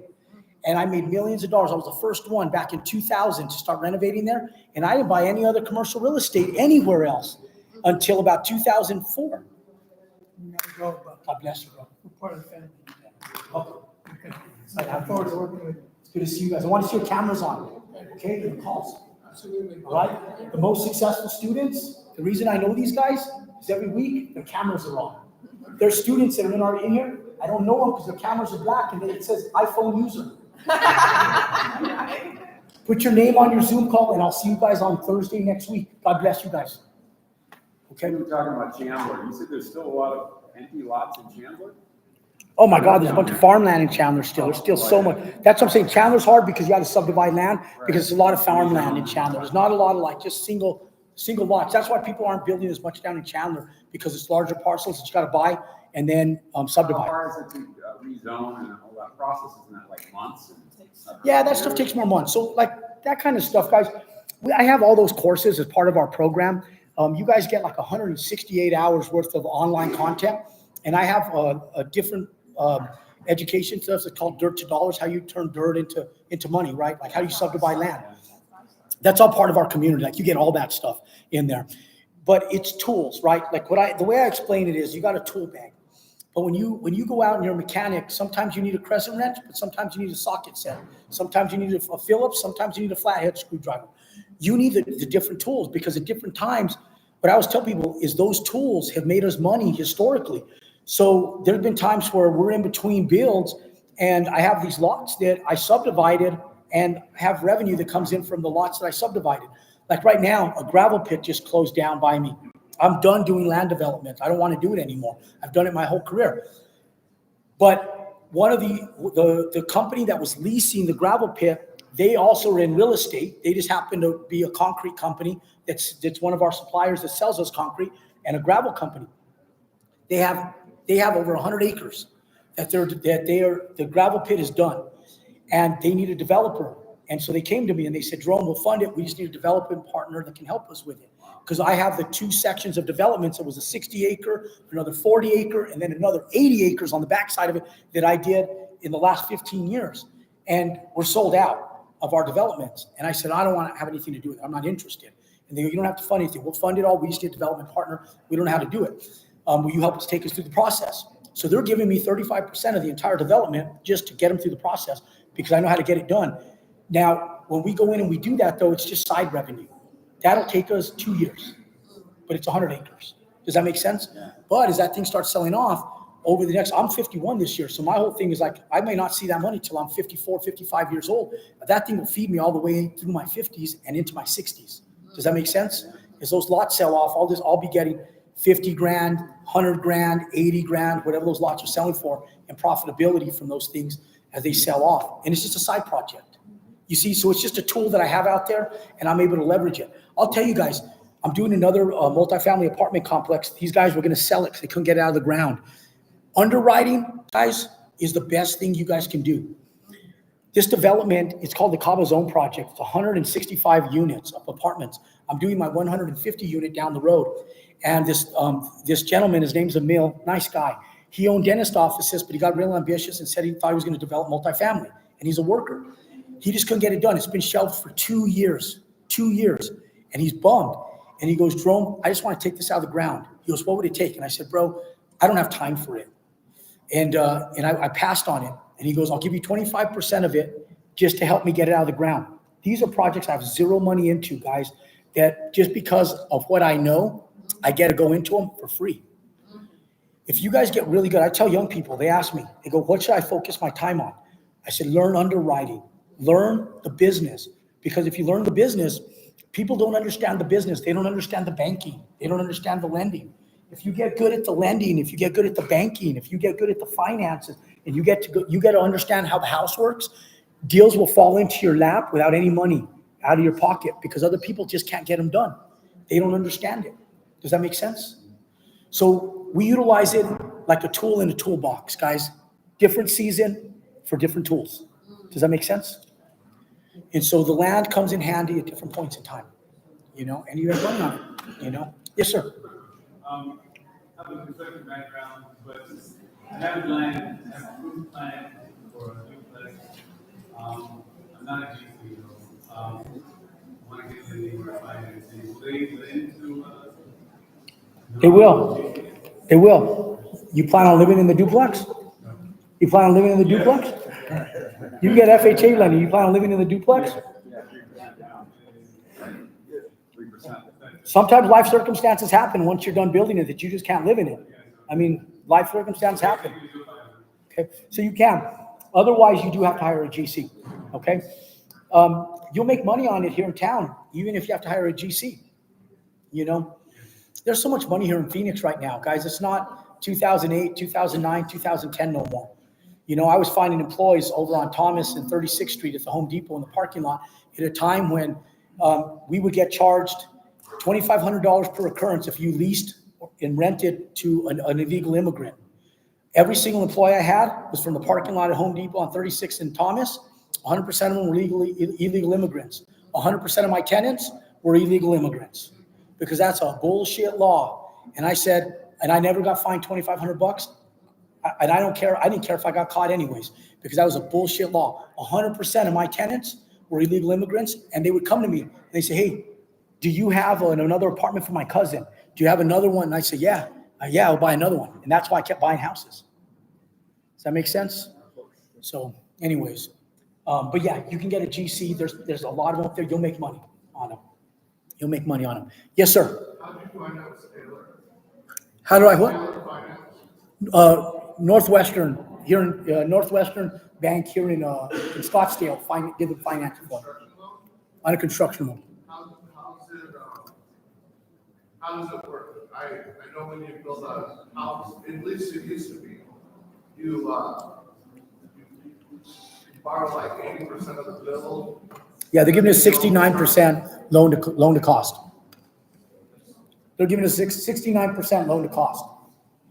Okay, so you just get private money or your own money for 40%? You can either come up with the money out of your own pockets. Okay, you came in a little bit late, but what we were talking about in here, guys, is you could come in and you can pay for this piece of land out of your own pockets, or you can create the value of the variance of whatever the loan to value or loan to cost is. You can create that money in equity. It's a $1.1 million bill. The cost, if you underwrite this at $1 million on your build budget, they'll give you $750,000. If that amount can afford the build and the land, they'll pay for the land for you. Now, like with a commercial development, they won't directly pay for it for us. So what we do is we invoice it out at a higher cost, and we become cost heavy on our dirt work, our underground, our framing and lumber package, and all of our horizontal construction as we go vertical. And then we go in and we draw back our money for our land, so we get our liquidity back to put it back to work. Does that make sense? So we'll go in, like I bought the land cash. I wrote a check for the land. So if you guys look at the closing date, there's no lender on the land. It's clear and free. I wrote a check for it. I bought Taylor Street cash. Now we'll come into the bank with our lending with $0 down. We're going to the closing table with our loan with $0 down with Northwestern, because we already have it in our build budget and in the land. And then I'm going to exit my land value out in the first 3 months of us building that asset. I'll get my money back on the land and I'll put that money back to work. Does that make sense? And I'll just exit it out of my first few draws. Okay? You're welcome. Yes, sir. I have a question On collateralization? Yeah.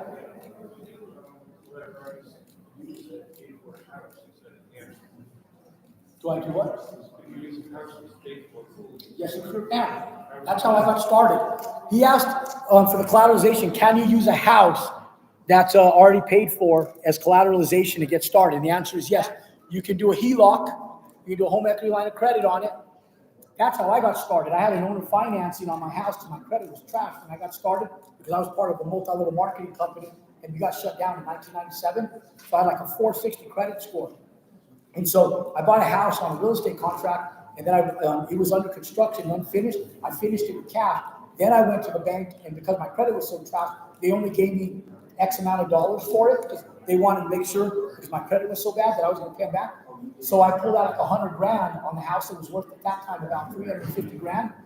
And I put that money to work. I never paid it off until I sold that house 18 years later. I kept that loan and I just kept reusing it. And we put it back to work to make money, and I never paid it off. You can do the same thing and just put your money to work. Instead of having, in Texas, HELOCs didn't become approved until 1997. And in 1997 is the first time that home equity lines of credit in Texas were approved, because of bankruptcy laws in Texas, you could keep one asset. And so when oil drillers would go bankrupt, they'd go buy a multi-million-dollar estate. And they could keep that multi-million-dollar estate, but the key was you couldn't do HELOCs in Texas. That was the rule. And so all these oil drillers in Texas would go buy these multi-mega estates, and then they file bankruptcy, and they protect their money in their real estate, and they buy them cash. And in 1997, it got deregulated. They started being able to do HELOCs in Texas. And so I remember in 1997, Rick, you guys know Rick opened up a mortgage company, fucking crushed it. It was doing like $12 million a year in business on HELOCs in Texas during that time period. And that was Rick's business before his wife passed away of cancer. But they ran that company forever. So they sold it to Westar Mortgage later on down the road. What's that? I'm sorry, I couldn't hear you. Oh, it just depends. HELOCs are not as good as single-family mortgages, but they're better than mortgages because they're not as weight heavy on the back end. Mortgages are heavy on interest on the front end, so you'll end up paying 3 times for the house. With a HELOC, you'll save yourself 10 years worth of payments, and you'll save yourself hundreds of thousands of dollars in payments, and that you get to keep. Yeah, you guys got to weigh it. So here's the thing, guys, with money. You just got to weigh your money. Like, people get concerned about, like, I didn't care about penalties and interest on my income taxes when I first got started because it cost me more money by not using my money than what I was getting charged in penalties and interest back when I first got started. I didn't pay no federal income taxes for 4 years. I landed up owing a massive tax bill, but I was able to hit millionaire status and make millions of dollars revolving my capital. My dad kept warning me because he was doing my books, and my dad's like, "You got to pay your taxes." He was pissed. He's like, "This thing is reoccurring." I said, "Yeah, but Dad, I only owe them X amount, like $300,000, but I made $4 million last year with that money." So I said, "Dad, I'm just going to keep putting that money to work." So I made $4 million with the money that I used. I used the IRS's money as a loan. He goes, "That's a real high interest loan." I said, "I know, but I have it." And I just kept putting it to work. You know? And remember, a HELOC, you get to use it over and over. Yeah, you can use it over and over again. It's like a business line of credit. And the cost of the money is stupid cheap in comparison to your ROI. Does that make sense? Because if your HELOC costs you 7%, and you get 300 grand out on it, you're only, even at that cost, you're still only paying about 20-some thousand a year. But if you even only build one house, you make 300 grand, it's a 10-time multiplier on your money. Does that make sense? So it just depends on your cost of money.